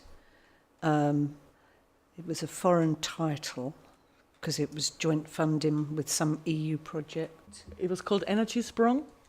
No. No? No. I suppose what I'm saying is we did at that time have, and number 53 saved X £100 a year, and next door saved virtually. We actually got that sort of detail out of that big project. And then I thought to myself, well, and there's another change, and there's another merger, and and all these things get lost. So it was a big project. We did get a lot of benefit out of that EU at the time. But there should have been lessons learned going forward. So if you can take that away, that'd be helpful, because that really did make a difference to the people in that area. As I say, they could down to the pounds and the pence how much they were saving on those retrofits. So yeah, I think in this case there was we had a couple of EU funded projects over a period of time. It's probably one of them that you're referring to, and at that point we also had funding for the monitoring. Yeah, and that's not currently part of the funding regime. We can look at that again. The main thing for us is that we have learned a lot of lessons from various projects that we've done. That's also why we're focusing on fabric first, because that we know that's giving the biggest impact. We have done pilots before on heat pumps, and mixed responses from residents and so on. So I don't want you to think we're not taking things forward and learning the lessons from various projects. We're certainly doing that. and that is informing our current approach and prioritization. But I'm happy to look at the specific case you mentioned, just to make. Before I call Ben, it was either Swale Housing Association or Amicus, okay? I don't think we'd got as far as Amicus Horizon. Okay. That's what I say, all these different iterations. Yeah, I've seen you over the years. Right. It was Amicus Horizon, there you go. Ben, you're next. Thank you, Chair. So we'll start off with those lovely void figures. So I seem to recall back in 2019 the target was 28 days for a void turnaround, and we were at 30 odd then. And then in 2020 it was still 28 days and it was 40. It's just been going one direction. Is part of that down to the fact that you are reliant on one external contractor to deliver in Swale? And would it not make sense to bring an in-house team in to do the ones which are the quick wins, if you will? You know, it needs a clean and a lick of paint on one of the walls. Would that not enhance that? And as I'm going to be quite long, I'll stop there and go again in a mo, if that's all right, Chair. I mean, I would agree with you. I think, although I don't necessarily represent the property services part of the organisation. We work very closely with our property services colleagues. What's interesting as a new organisation is that we have two different approaches to the way the voids process has operated between what we call the legacy Southern Housing Group and the legacy Optivo processes. We are trying to take the value from both of those processes. We worked to a much more stringent target within our legacy Southern Housing Group operation. We think we can replicate that as a new organisation, but there is work to be done. I don't want to just say it's all about systems, it's about processes. It's about making sure, as I say, that you avoid those handoffs within the process, and that's something that we have identified within our review processes. We need to get that figure down. It's as simple as that, and we are committed to doing so. I personally don't want to be sitting here in a year's time and still giving you figures like that. I probably might just send Carl along to represent it. But clearly there's a commitment to that. The group recognises it's not where it wants to be, and it hasn't made the progress. What I would say is my understanding as part of my sort of review, if you like, coming into the new organisation, is that performance did improve, that we certainly saw the direction of travel going in the right direction, and there was sustained and consistent improvement in terms of the ways of working with access. But it's not just an access issue, it's also about how we work with them, about the delegated authority that we give to them. It's about our moving in standard, about the specification of works. It's all of those elements that I talked about earlier on. One of the other elements is that we're also trying to do viewings whilst the works are still taking place. I know it may seem simple, it doesn't always work, and I appreciate your shaking your head. We have mixed experiences. There are some health and safety elements to that approach as well, but we're trying to be as creative and trying to look at any opportunity to see how we can actually make sure that the process is constantly moving forward, and that we can, as I say, get those void dates down as much as possible. So we've got a lot of ambition for it. We know what we need to do. We are codependent on making sure we get real-time information, and that work is ongoing at the moment. But as I say, I'm hoping to report a much more positive position on this going forward over the next 12 months. Excellent. As I say, it's not so much the number, it's the amount of lost revenue for you guys, which then impacts on the potential for future development as well, because I know it's still a V2, isn't it, at the moment, for viability, for a viability rating, which is basically for those that don't know, that's basically keep an eye on it. You might not be considered viable, you're meeting the standards right now, but a big risk could take you the wrong way. And you don't want that. We all know V1 is where you want to be. Everyone wants to be V1. Looking at the figures just as a breakdown, am I right in thinking that that's about 7 £8,000 a property, or £7,500 a property over 5 years for investment in Swale, give or take.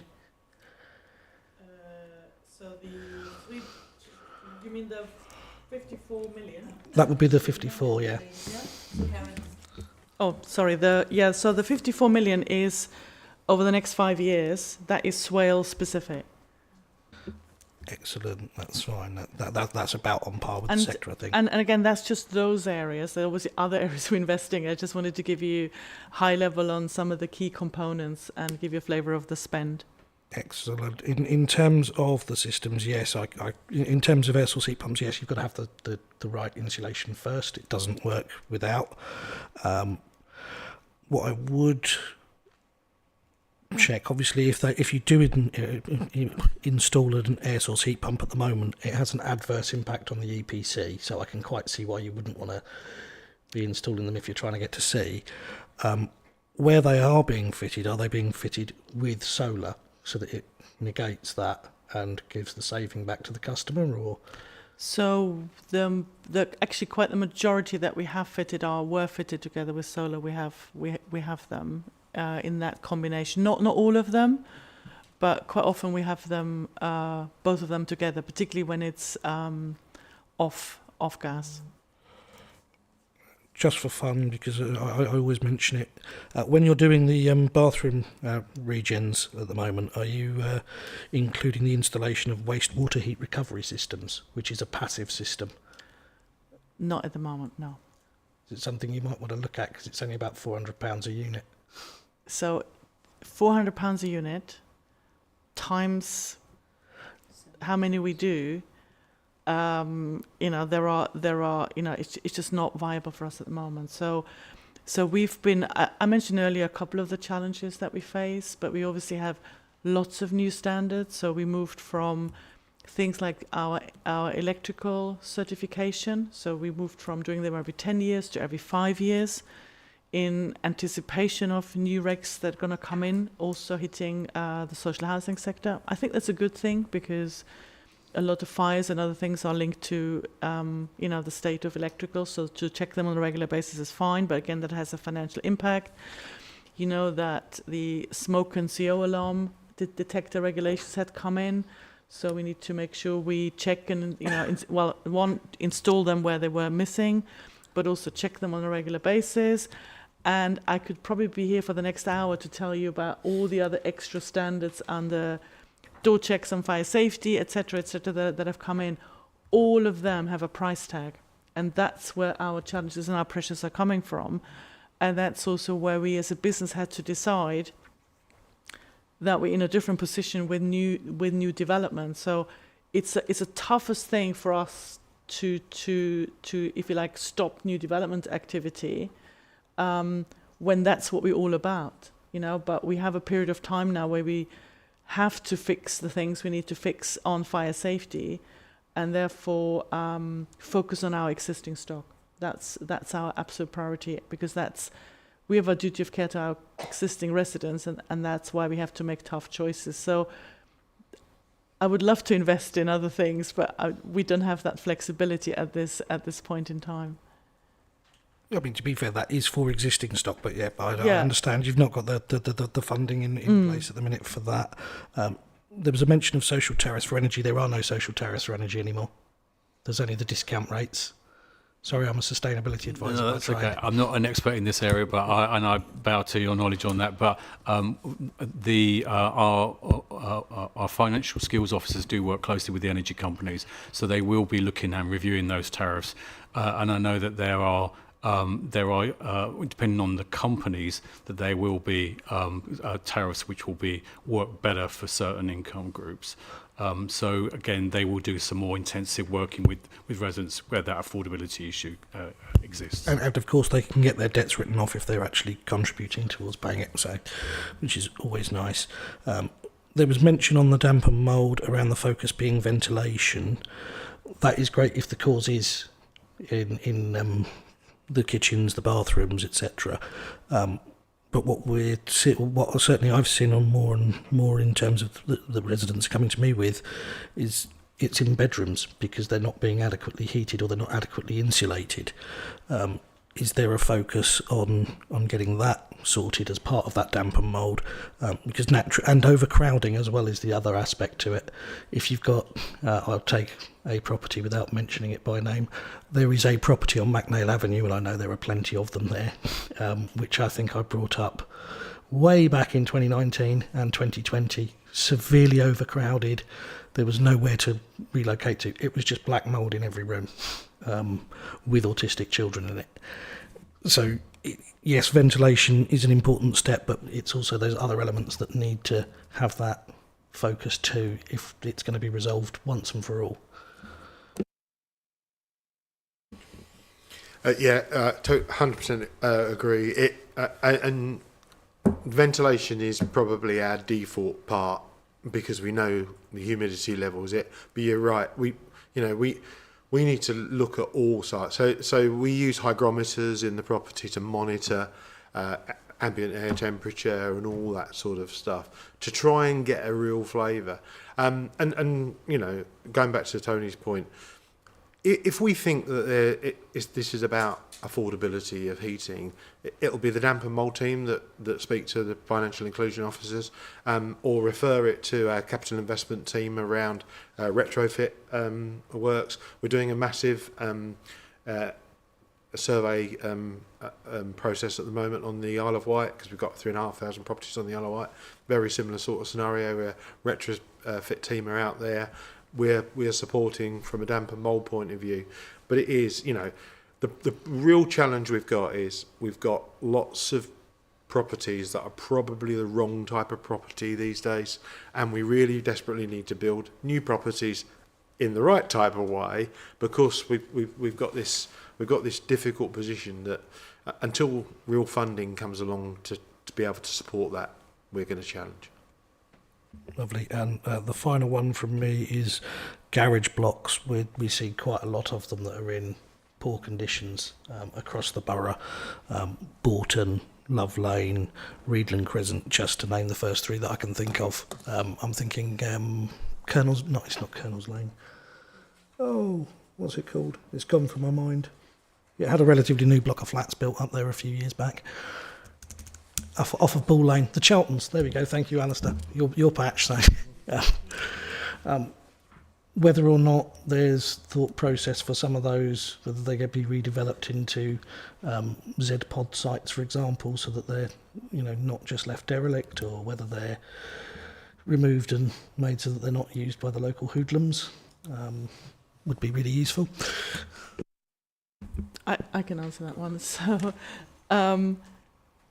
We're just kicking off a new project on old garages, because some of them are not used anymore. They sometimes are a spot for ASB. So, we're aware of some of those challenges. So we're kicking off a new project around garages. So I think if you let us know, particularly ones that you're worried about, we can look at whether we can prioritise those as part of this. We did look at regeneration a while ago, but we're looking at them again to see are there any infill opportunities, and I think Rick would look at them. But the main thing is currently if they're not used, and yes, they might have asbestos, so we're looking at that too. So so we have a new project around garages, which will hopefully we can pick those up that you mentioned as well.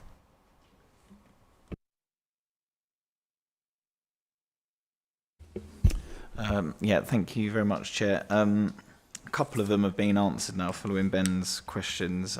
Just to start with, though, the bit about occupancy rates, can we just make sure that's shared amongst the whole committee, because I'd be really interested in that as well. About the voids, I was going to raise what the current void turnaround target is, and just interested to know, Ben gave a part answer when he quoted what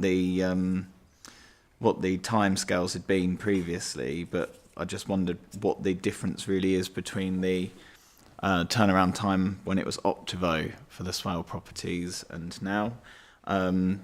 This is something, voids is something I've raised with Tony in another meeting before, because I sort of pick them up every time I'm out doing leaflets across the town. What's also the impact? Is there any impact on sort of stock reduction? Have you been losing properties or anything at all? I don't know if there's any preserved right to buy impact or anything. I don't know if there's any of that still in place here. And what's the sort of have there been costs associated with any damp and mould claims at all as well? How's that sort of impacting in the area? And just the final bit, which is about complaints and measuring resident satisfaction. How do you measure resident satisfaction? Sorry if this is something that's come here before. I'm substituting on this committee, but I'm just interested to know what sits behind those, because some of those figures are obviously quite rosy. And when you talk about complaints, I just wondered what are the sort of figures for the number of councillor inquiries and MP inquiries that come through, because I think quite a lot of residents, obviously you're talking about the formal complaints process, and a lot of residents either come to councillors or their member of parliament about complaints that they've got because they feel that they've reached the end of the process that they can sort of engage with. So I just wondered what's the sort of level, and it'd be interesting actually for the committee to know what are those sorts of inquiries you're getting from the MPs and councillors. What do they break down into? Are they to do with ASB? Are they to do with damp and mould? Are they to do with repairs? I'd just be quite interested to know that as well. Thank you very much. Okay, thank you, Councillor. Now, I won't have all of those figures with me this evening, but I'm happy to take those requests away with me. In terms of, I'll take that last question first around councillors' MP inquiries. We do track those separately, but that data is available. We have a dedicated contact point for MP inquiries, and we have a robust process for both recording them, acknowledging them, and making sure that they are sent through to the correct team and the correct individual. So they are assigned to a named individual to make sure that those responses are actually prepared and issued and returned within a prescriptive time. In addition to that, we also have what we call complaint commitment review exercises as well. So it's not just about agreeing to undertake a number of actions, but we also track those actions to make sure that they're delivered. So, a lot of this process is a response to, many members will be aware we were subject to a paragraph 49 review process through our regulatory body. That made a number of recommendations that it wanted to see Southern Housing respond to. Much of that work was already as part of our own design processes that were already in train, but we have invested a lot in our complaints process, and our team, and when we talk about a complaints team, they also are the key points of contact for our MP and councillor inquiries as well, and they track us and they hold people like myself to account to make sure that those responses we respond to those investigated and responded to within the agreed time scale. But I'll take the numbers, I'll get the numbers for you, and I will circulate them to members along with those themes that you've asked for as well. Okay. I don't have the right to buy sales numbers, but again, I will look to see whether there have been any sales through that process where that preserved right exists. Again, I'll circulate that to members separately after tonight's meeting. And I noted your point around occupancy rates and make sure that they're shared.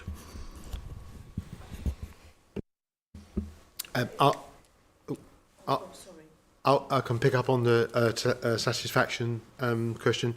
So we have two satisfaction surveys predominantly. So the tenant satisfaction measures prescribed by the regulator and all local authorities and all housing associations have it. It's very regimented, tells us exactly what questions to ask, how to ask them, how you sample the set of it, and obviously the numbers that you saw on the presentation with the tenant satisfaction measures. And generally, if the overall satisfaction is around sort of mid-60s, that sort of scenario, we know without a shadow of a doubt the thing that residents really are concerned about is about the repair service, the quality of the repair service. So what we do is we do a transactional survey as well on our repairs. Again, random sample. that we contact residents within who's had a repair done within the last month, and ask them a whole series of questions around it.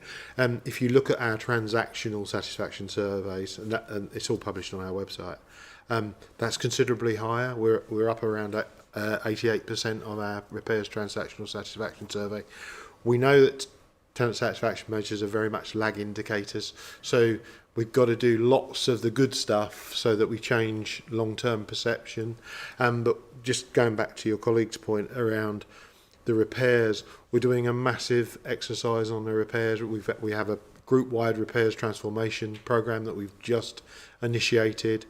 We've around 67% of our day-to-day responsive repairs are in-sourced, so we deliver them ourselves. We have a long-term aspiration that we will do as much as we can of that. So we're constantly reviewing what we can do, because we know that we generally get a higher satisfaction when people know the engineer that they're going to get, who's going to come around the house. They've seen them before. You know, it's very much a relationship type scenario. So that's the two key measures around satisfaction. Sorry, Chair, there was just a bit about damp and mould. Is there anything about damp and mould claims? I just wondered how much that sort of cost. Yeah, so we you'll see in the slide deck that we monitor damp and mould complaints separately as part of the process, and I think it was around about 124 currently in flight or thereabouts. We know that our disrepair, so we get a similar sort of number, around sort of 500 in-flight disrepair. 70% of those disrepairs will be damp and mould related. Our costs around that are around about £8,000 per disrepair. You know, that includes all the legal fees, that includes the actual works to rectify it. So it is a big cost to the organisation, and that's why we're trying very much to get on the front foot with it. We know it's through our repair service.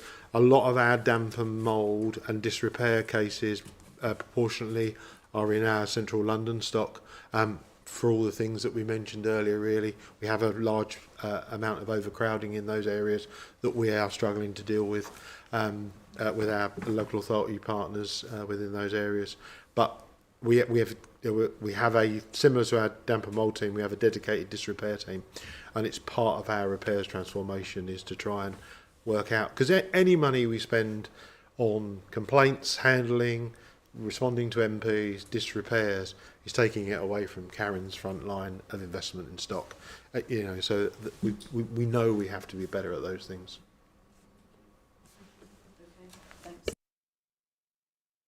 Thank you, Chair. It's another one about voids, I'm afraid. I have dogs. I walked past this property on average at least 4 times a day.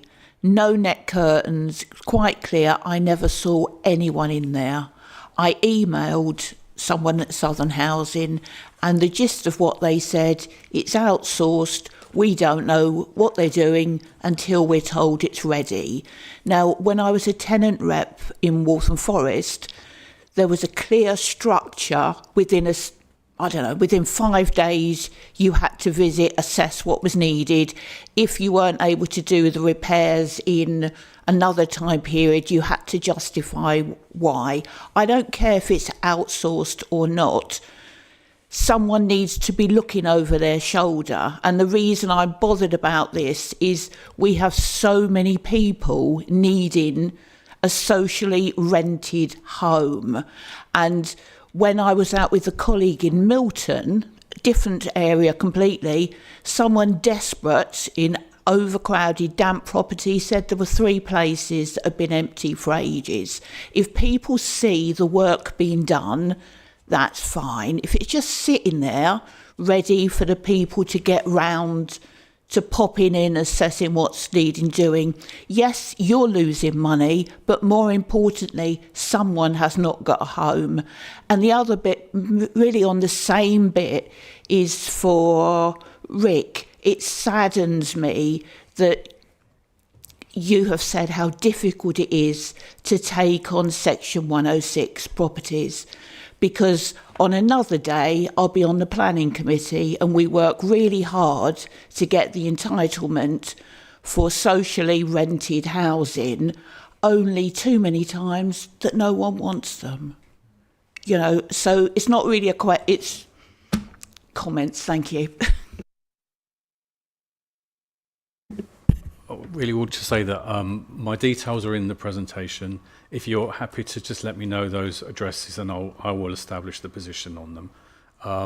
I don't know who it is that you've been in contact or who's responded to you, but I'm happy to be a point of contact if you have concerns around the individual properties where it feels or it appears that there's no activity, or you have concerns around the unit having not been relet, and I can check the status on it for you. Thank you. I mean, certainly the one on my patch, finally, people did move in, but I will keep it for future reference.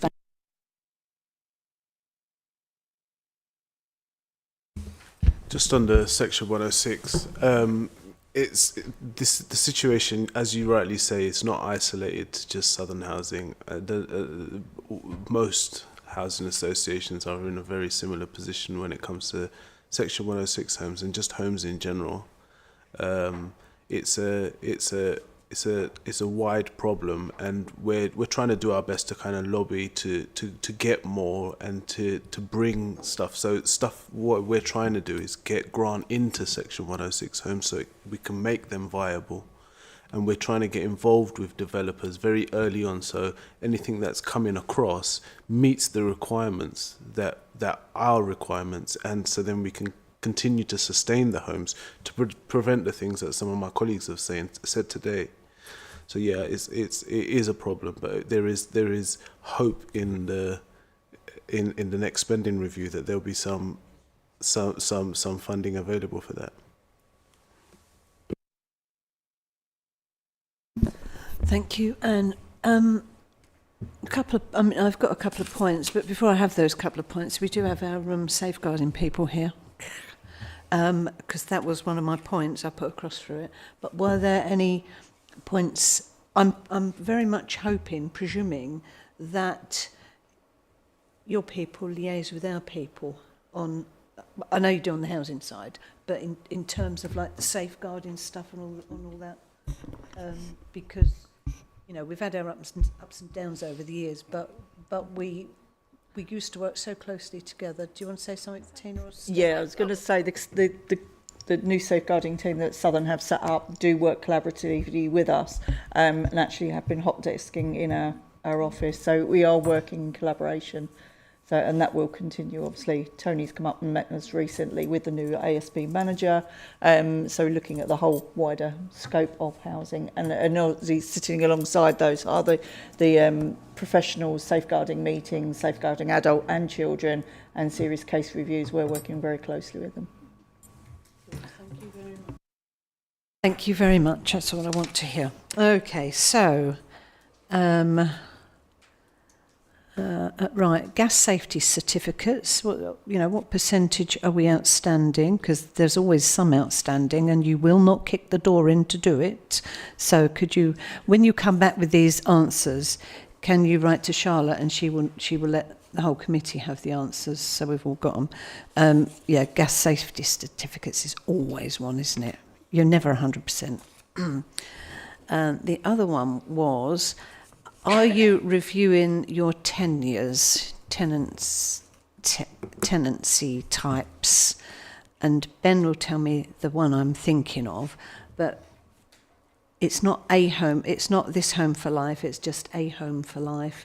So that as you go through life, especially if you've had people pass away who had like major disabilities maybe, and specially adapted 3 times the cost of a normal property type adaptions, that property, they don't come on the market that often, but then the next family who desperately need really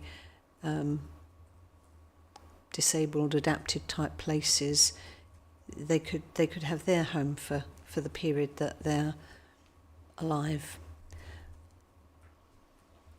And what we get, I did raise this, I keep raising it with Paul, and I will keep raising it with Paul until he gives in, because this actually came through from tenants some years ago, that you should have a tenancy which says, right, we'll give you a home for life which fits your needs at various stages of your life. And if at that stage of the life, there was a specific property, donkeys years ago, that was specifically built, well, that particular one, it was close, and that one was built for somebody on the register who, you know, moved on. Only it's never gone to another family in desperate need. And I think that is so wrong. So very, very wrong. If a house then cost 100 grand, but this one costs 300 grand, it's got to be used for the purpose. And that's why I keep going on and on about it, because there are people out there on the register in desperate need of really a fully adapted property. And there are people living in fully adapted properties who do not need them. So this is just another bang in the drum that if you're not looking at it, please look at it, and tell Paul that I will just keep going on and on at him till he gives in. I'm quite interested to know what Paul said actually the last time you raised it with him, but I'll pick it up with him. And the final point is sort of a request, extra care housing. Again, with your man, we went on a bus trip round, and we went to, is it called Regis Gate? Yeah, fantastic place. There was nobody in at the time, and we all said, oh, could we put our names down for 30 years' time?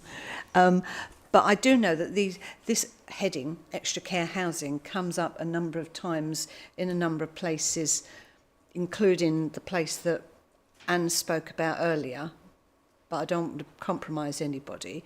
I suppose what I'm saying is that was a fantastic place, fantastic scheme, but not everybody knows exactly what it means when you say extra care housing. And I'm sort of thinking, how would you like to do a visit? Or take us on a visit? Just so that members have I'm not talking about 47 members, by the way. We'll have to put it down. But I think that it is a fantastic scheme, and I think that other people might like to see, when it comes up at various places, planning, exactly what an extra care scheme means. So take it away. Don't commit now. Yeah. Well, commit now if you want. But I think I thought that was fantastic at the time, and I still do. But not many people actually appreciate what it actually means. All I was going to add to that is that our extra care tenure and homes are managed as part of our independent living service. That's a different part of the organisation. It's our specialist part of the organisation, which also covers supported housing, sheltered housing, what we call Category 2 housing. So I will take that away. If there is a view or perception that people don't understand what we mean by extra care, or who's eligible for extra care, and how we promote it and how you access it, then I will take that away to my colleagues in our independent living service and ask them to take that point forward and come back to you on that. And if there's an opportunity to take members out to one of our schemes, I'm sure we can facilitate that. Good. As you've been a long-time partner of ours, I think it's appropriate that we visit a Southern housing place rather than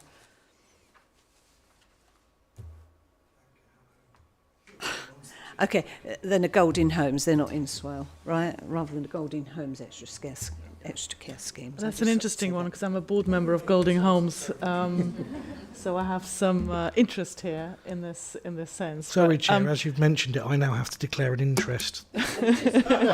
Sorry. Yeah, noted. But we don't think you got one. May I also just, you mentioned gas. So we got over 50,000 homes on gas, and we had 40 last month where we had overdue gas certificates only. All of the 40 are in the access process, where we writing letters to residents for second, third time, and in some cases go the legal route to get access. So we're usually very close to 100%. I would want to add, as you have mentioned it. So we shouldn't have a problem there. Good. Great, thanks. You're doing better, but I still say kick the door in. Okay, members, we've had a good long discussion. A hell of a lot of information has come out.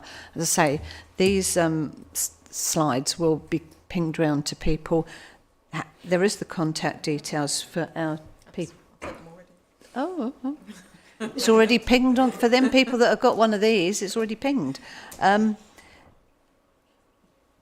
Does everyone have Matt Robbins' contact details? Matt Robbins is the bloke in charge of our area.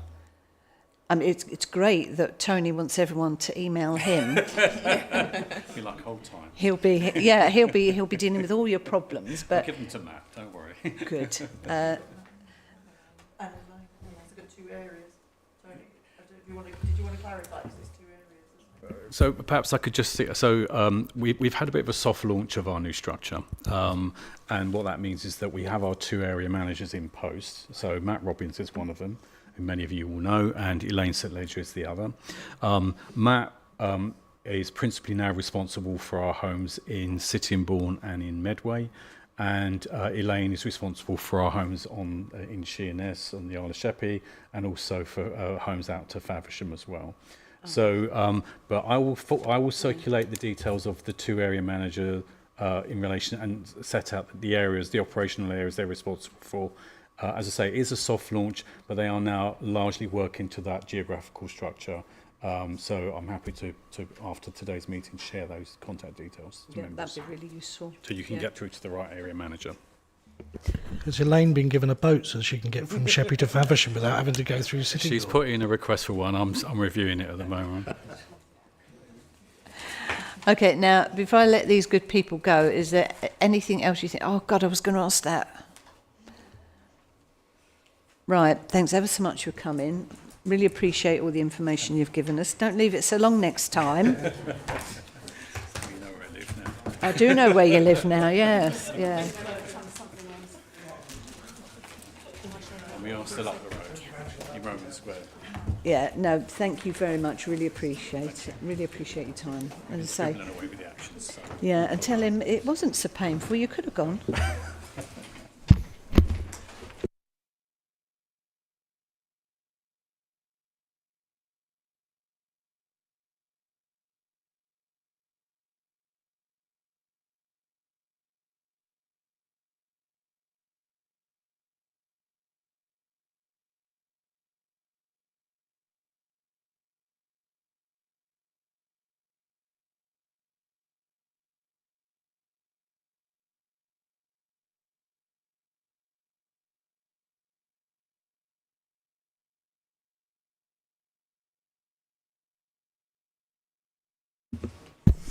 Okay, members, I hope you found that as useful as I did.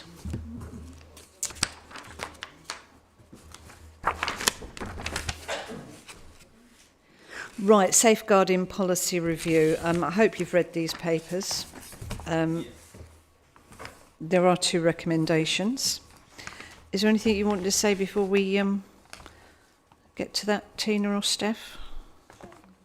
If I suppose, just in real quick summary, so the safeguarding policy was last revised this time last year and has previously been subject to an annual review just to ensure that it reflects any legislative or procedural changes. I mean, the document summarises the main amends.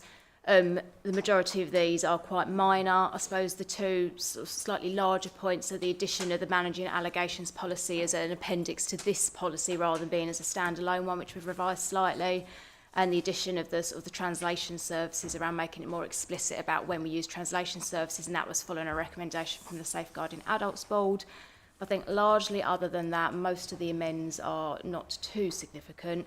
The other sort of change we'd like to request from the committee, though, is that actually previously the policy has been reviewed annually because of the volume of changes and the sort of improvement in practice that's taken place, but actually we do feel we're probably at the point where this review frequency could be changed to every other year. However, if there were any major policy or legislative changes, then we would obviously bring it back sort of before that point. Yeah, obviously happy to take comments or questions. Okay, so to do this properly, then we have two recommendations, which I will propose from the chair. One, H&H approve refresh policy. Two, agreed biannually rather than annually. Have I got a seconder? Right, Ben, thanks. Then I've got Lloyd, Tom and Anne. Thank you, Chair. I think I possibly said the same last year. Oh, how I wish we lived in a world where this policy wasn't needed. But sadly, we do live in a world where it is absolutely needed and needed more and more every day. I seem to recall there was part of a conversation we had in this chamber last year as a hypothetical, which then allegations were made, which turned it to not so much hypothetical. I would say no more than that. My comment rather, is actually to do with the 5.1.2, the table about abuse as a form of maltreatment that could occur and so forth. And where it's been split across the two for children and types of adults. I'm playing devil's advocate to a degree. I question that discrimination can also equally apply to children and is not included on that list. Same with exploitation. Oh no, it is on both. Sorry, just in a different order. And the other one, which I was thinking about, is in terms of on this one specifically for children, because it's already on adults, is neglect. And now I can see where you got child sexual or criminal exploitation. But I'm struggling to see where the difference, because I think for me neglect is something slightly different and equally as worrying. On a very, very small procedural point of view, or grammar police coming in on this one, on that same table you've got a comma after domestic abuse, but it's not needed or compared to the rest of them. And from a neurodiverse perspective, the use of colour in, and I'm looking at page, I think it's 8, about the table that's got blue and colour coded like the flow chart. Those colours are not really appropriate, I think, in terms of being able to look at, certainly when you've got a website address of blue in blue going forward. So just as an observation, I think, but in terms of the policy, happy to endorse it, well done. I really wish we didn't have to have it. Thank you. Just in relation to, suppose, the table and those categories, yep, certainly they should be in both, so we can amend that, and we can obviously change the colour and remove the comma.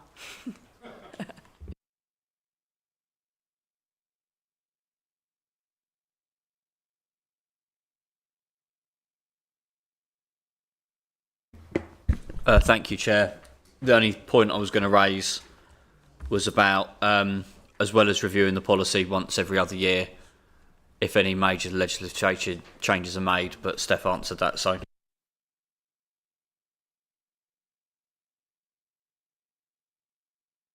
Sorry, I've been proofreading. Page 8. First and foremost, I've got my page numbers on top of other page numbers. And then on page 8, the second text box at the top, second from the left, I don't know what an ICE provider is.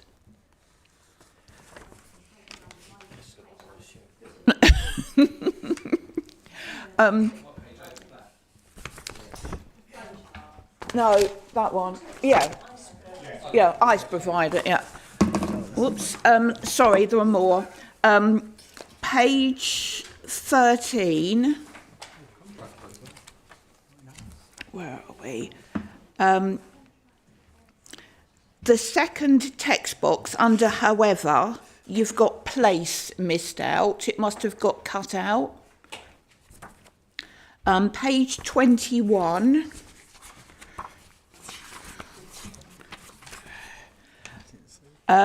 Second paragraph, second line, themselves until it is proven that they cannot. You've got the cannot. Where are we? Page 24. It should be 1, 2, 3, 4, 5, 6, 7th paragraph. It should be HBV or FGM, not of. Page 36. The first text box under the pictures, it's been cut off. Appropriate referrals can be made. I don't know if there's more to it. The same on page 37, same box. Page 38, there's text missing. The Suicide Threat Procedural Guide, the top text box, someone discloses that they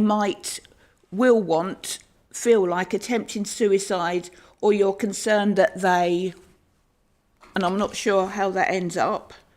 Right, that's page 38. Page 39, the second text box on the left, it says consider. I don't know what it considers. Maybe that's just me.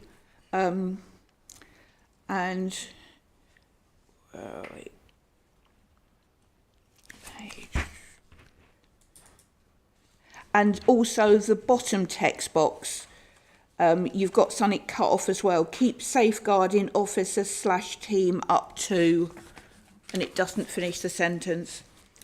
Page 41, can I suggest that you add as a factor that increase risk, someone who's given birth within 12 months, the increase of baby blues or postpartum depression.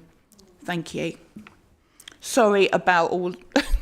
So thank you for being so thorough. I think clearly where we merged a few documents, I think some of the boxes have obviously gone a bit skewy. I did read it. Well done.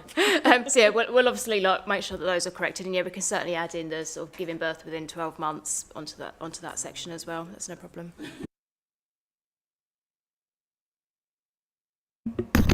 Okay, thanks. Anyone else? Right, so the proposal, back to that page, is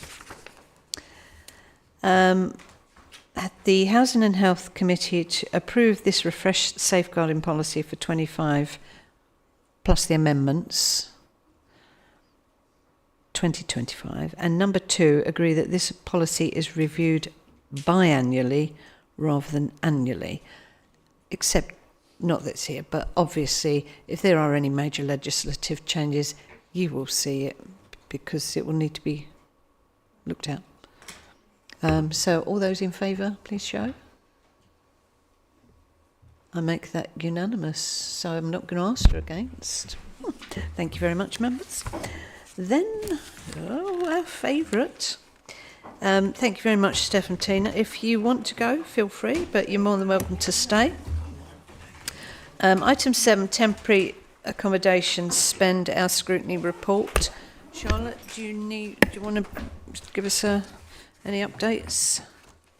Yes, thank you, Chair. There isn't a huge amount to update because the last committee was only about 5 or 6 weeks ago.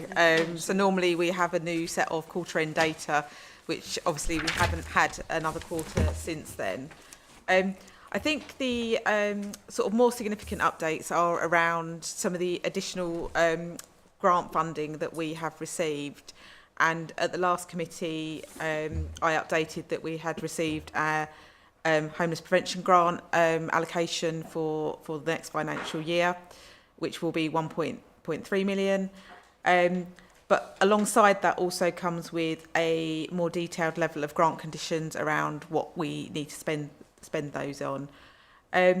We are still doing a bit of work around to see if there is a gap analysis there. There are a few words within the grant letter which I also appended to this report, so you have full sight of that. Certain things like inappropriate temporary accommodation, could be quite subjective. So we are looking to identify those sorts of things. And there's also sort of making sure you've got move-on plans for people in long-term temporary accommodation. And again, we have plans, whether they're realistic or not, particularly within the challenging market of, you know, particularly social housing and the private rented sector. Just looking at some robustness around what those measures mean and making sure that we are complying with them. So we are going to have some conversations with our MHCLG advisor just to get some guidance on that. There was a range of conditions that we're already meeting, or if we aren't meeting with the restructure changes that have been implemented or are still being implemented through the recruitment campaign. I'm quite confident that we will be meeting those, such as things like more face-to-face contact with clients in temporary accommodation, as well as when we're making assessments. We have always done face-to-face assessment appointments, and we have increased our contact and visiting arrangements as well over the last couple of years too. So there's a lot of councils that don't do that, and are obviously being strongly encouraged through grant conditions to do that process now. We will incorporate those sort of conditions, particularly where there's performance metrics, into this report going forward. One thing that I didn't know at the time of writing this report is that we were going to receive some additional funding for this current financial year. So I think at the last committee I also maybe complained slightly that we didn't receive any winter preparedness funding. I think the next morning I received an email telling me that we had been allocated £32,000, which more than covered our SWEP placements and has enabled us to make sure that we could cover off some of our additional rough sleeping placements, which we were obviously trying to limit within the budget because they're non-statutory placements. We also received last week, I can't remember the exact amount, 87,000 I'm going to say, I will confirm that for the minutes, to spend on prevention responsibilities. There is a spend deadline of that of the 31st of March of this year. So we are currently looking at the terms of that grant and whether we've got spend that can already be applied to it, or how we can utilise that to best effect and go forward. So that's some additional funding that we weren't expecting, which we are very grateful for. It would have been nice to have a bit more flexibility to spend some of it next year into more long-term prevention rather than some short-term elements.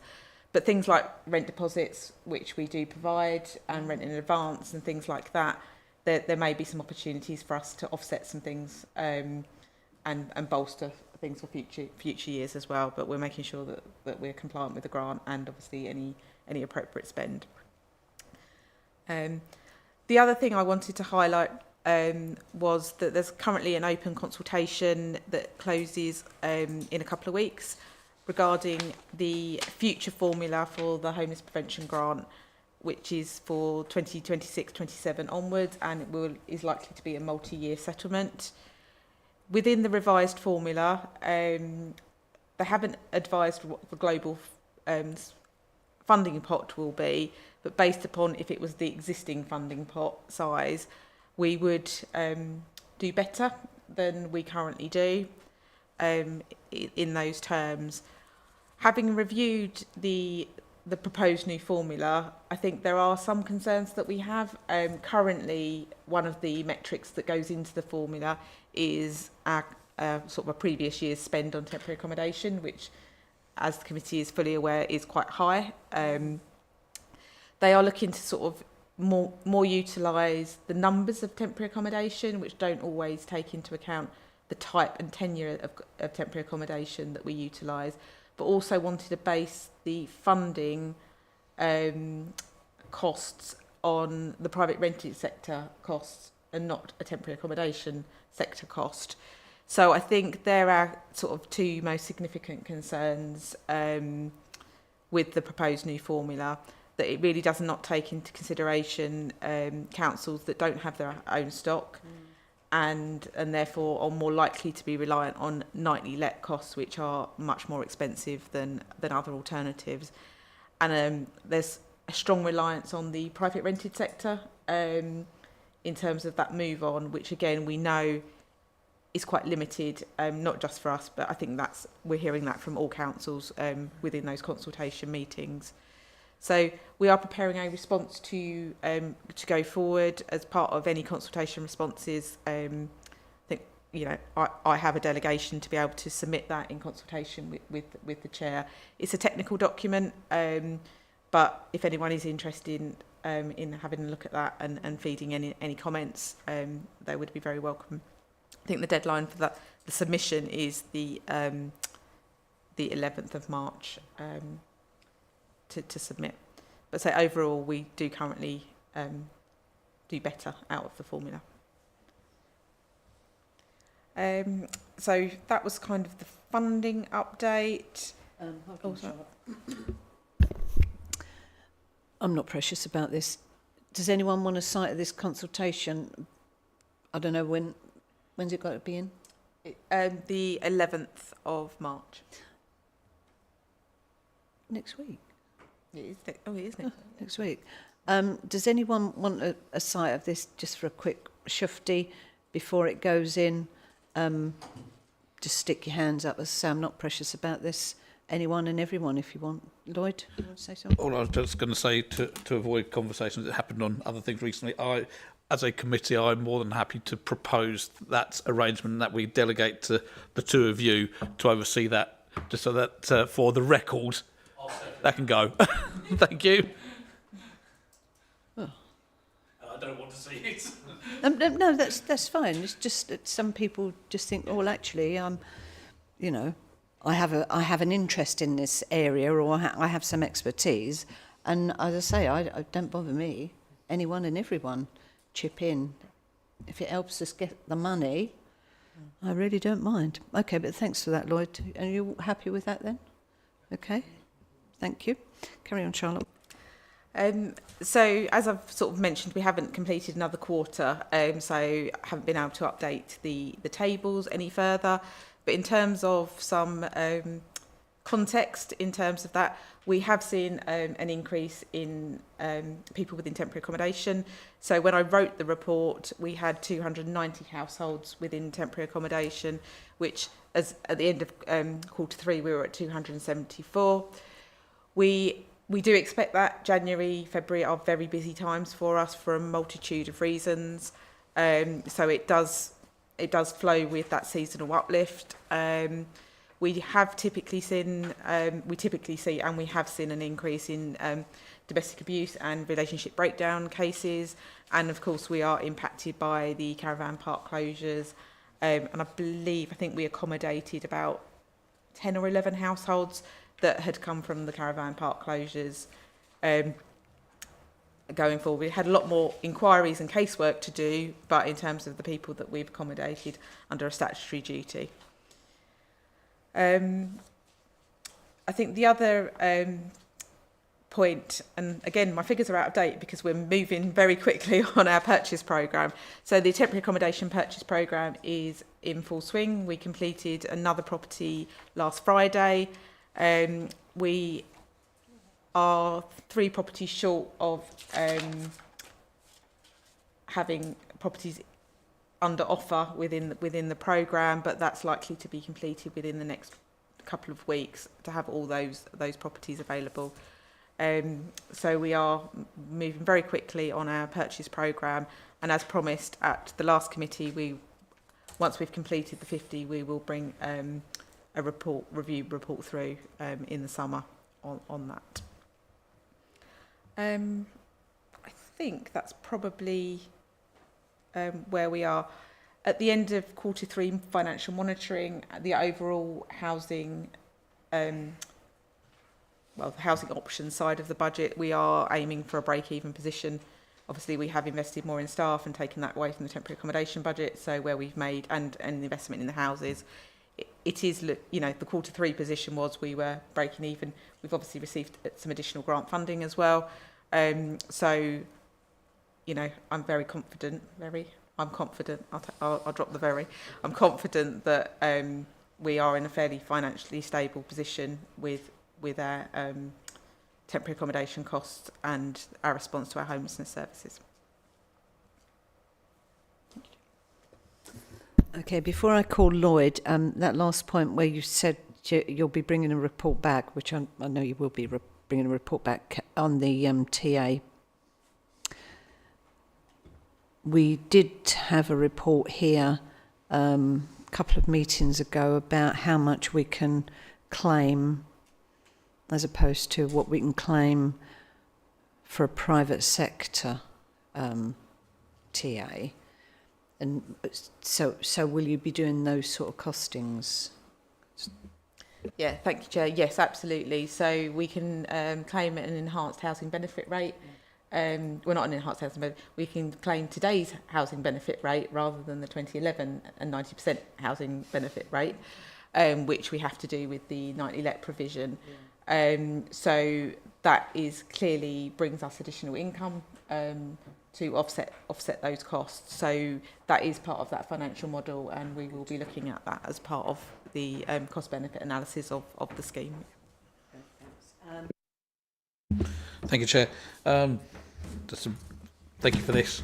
Couple of questions and comments, mate. New affordable homes totals, it doesn't look like we're going to, unless something happens in Q3 with the figures, that we're going to be under the 2022-23 figure, but look at the average at the moment, which is disappointing. 2.8, just for clarification, I don't know what the actual word means, has established. Is that, do you mean stabilised or established? I thought it meant to be stabilised. I think we could have an entire evening, in my view, on car parks. Sorry, sorry, head's going. It's again starting to get late. On campsites and requests for temporary accommodation, it makes my blood boil. Frankly, at times, it's yeah. I'll say no more than that because I might get into trouble. And those of a certain age, and possibly most in here will know this. I'm thinking Mr. Ben, as if by magic, the shopkeeper appeared. And if you can think along those, if you do that in terms of any other budget type requirements, whether it's for this committee or any other committee, great. Because if by magic, the budget appears from the last of what you said. Thank you.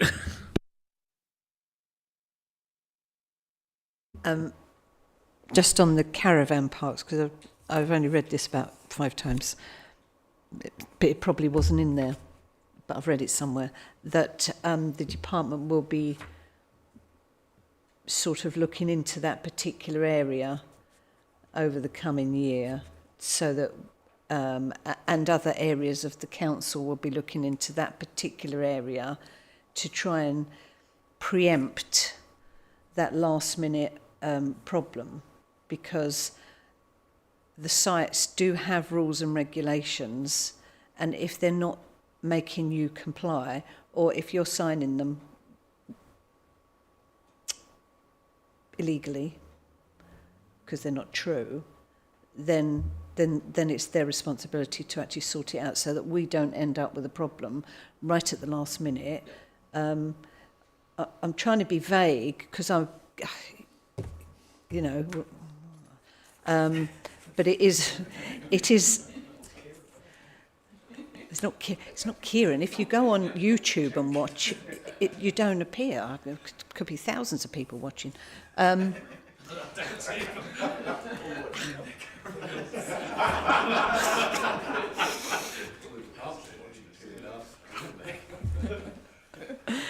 So that is something which the department are going to be looking at with that other pair of hands, obviously. Yeah. Sorry, Ben, you were next.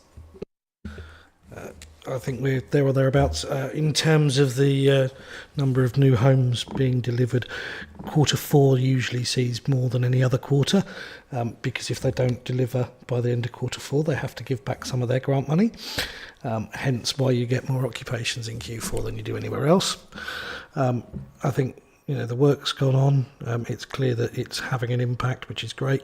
Is there anything else that you would like to complain about in terms of lack of funding, so that MHCLG, who are clearly listening on YouTube, will increase our budget?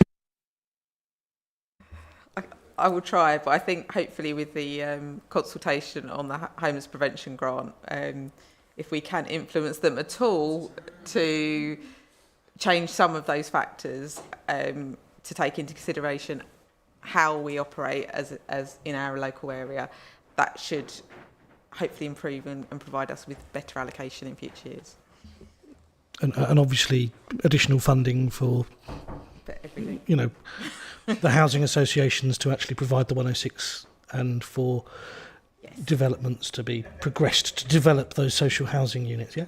Absolutely, I think there is a real challenge around affordable housing delivery, and we have also had a request to bring back a report on our affordable housing motion and progress on that. How Homes England use their funding, and I think there was a massive shortfall in the affordable homes programme that ends in 26, and again, properties that aren't in construction now are very difficult to utilise funding that's going to be up by this time next year. It's that flexibility and grant per home and all of that element to it. We really do need to see an improvement on that to enable those properties, because when you're, Southern Housing are one of the biggest registered providers in the whole country, and they can't make things work. It shows the state of that funding and viability market that we're experiencing.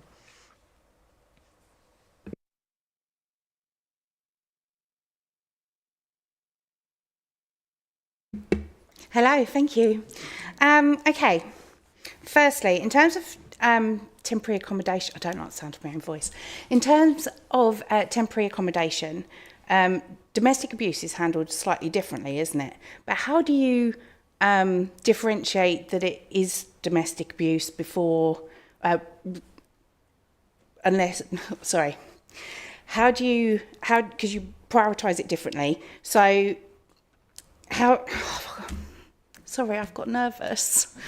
How do you differentiate? Yeah, how do you differentiate between it, whether it is or it isn't domestic abuse, apart from calling the police? Because a lot of people don't want to. Yeah, no. So our team are obviously trained quite highly in understanding domestic abuse. There is sort of like a dash question, there's a questionnaire, which basically there's a series of questions that get asked. It's nationally recognised, and you end up getting a score effectively, and that kind of indicates if you've said you're a victim of domestic abuse, the chances are we're going to assume you're telling us the truth. And then it's about the risk level, and that process is there, and it's quite robust to identify somebody that's really high risk, which i.e. means that they're very likely to be injured or killed, and they will have a higher level of protection put around them. That will make us understand about safe placements and whether refuge is appropriate, whether even placing in the borough or whether placing in another area or sometimes quite far distances away, to ensure that they are safeguarded appropriately. So there is a lot of work that's gone on with domestic abuse. As part of the restructure that I mentioned, we do also have a dedicated domestic abuse worker as part of that. So part of her role is to obviously increase knowledge across the whole team, but also break down some of the barriers and work with our partner agencies to tackle that. On top of that, and you may have seen that in the member email, and you also might get contacted, so it's a good opportunity. And I don't know if the safeguarding colleagues mentioned it as well, but we are also going for the domestic abuse housing accreditation, which basically accredits our processes that we are going through. So all Kent local authorities are currently going through that process. We are, I think, probably the furthest in that accreditation process and waiting for the accreditation assessment to happen now.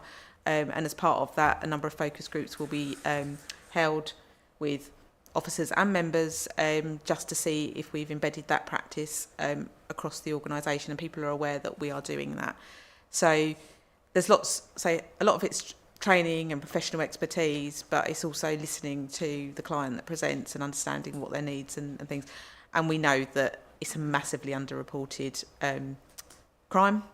It's definitely, people are more confident to report now than they were in the past, but we know that statistically people will have experienced abuse a number of times before they would even contemplate going to the police. So we have procedures around that as well. Thank you. Can I ask about Bridge House as well? It was in a thing that we were, that it should be coming up soon.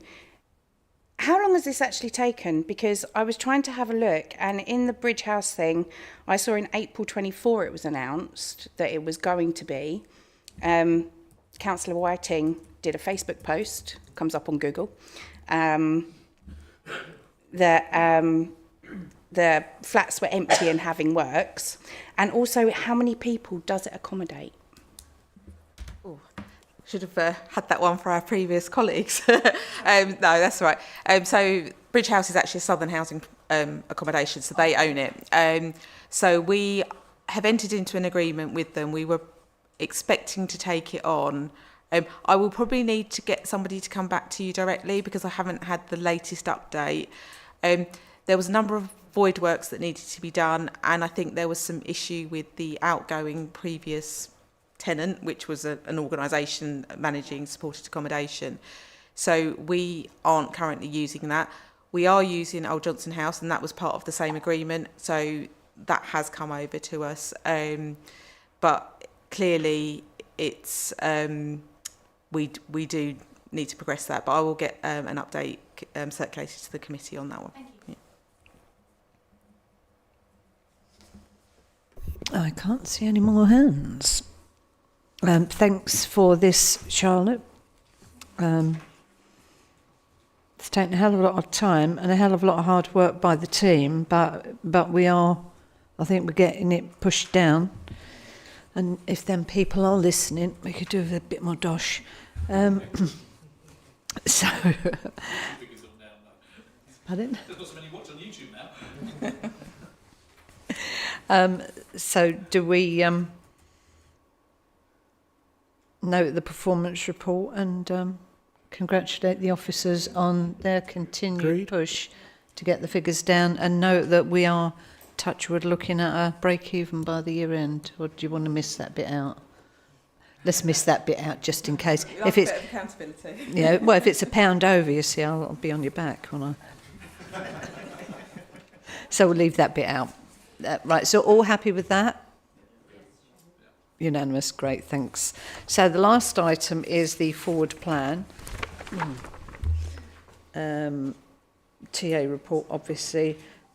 We've got the Adult Social Care Commissioning update coming back at some point. That was really useful. I've thought of a few more points for them, so can't wait for it to get here. Lloyd. Thanks, Chair. Just a very brief point. I think it would be wise, and I don't know when, nobody could tell us when at the moment, but the impact or potential impact of future of devolution, I think, is one which we certainly, not only this committee, I think probably, certainly it will definitely affect this committee, but probably all committees to varying degrees across the council. We need to keep that on the agenda and an eye on it because of its implications, I would suggest. But exactly when, it could be any time from here to November and for the next couple of years potentially, but we've got to keep an eye on it and have discussions on that. Thank you. Forthcoming legislative changes. How about that? Good. Ben? Just given the amount of time it's taken for us to get Southern Housing back to us, may we suggest that we invite them ready for next year? Well, we gave them such an easy time, didn't we? Housing assistance policy adoption, yeah. Rough sleeping. The housing enforcement policy. We have, there seems to have been a bit of a sea change here. We are being very proactive on this. You might have seen from recent media releases. I mean, I'd rather that landlords actually, you know, provided a decent home for their tenants, but if they're not going to, then we need to find them. So we will be having San Nyat, hopefully, here to talk to us about that, bring the policy, see if you've got any anything you want changed. And then I think does it go out to consultation?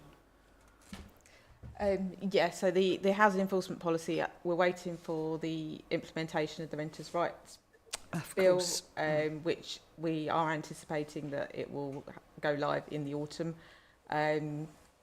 So the revised enforcement policy will reflect that revised legislation as well.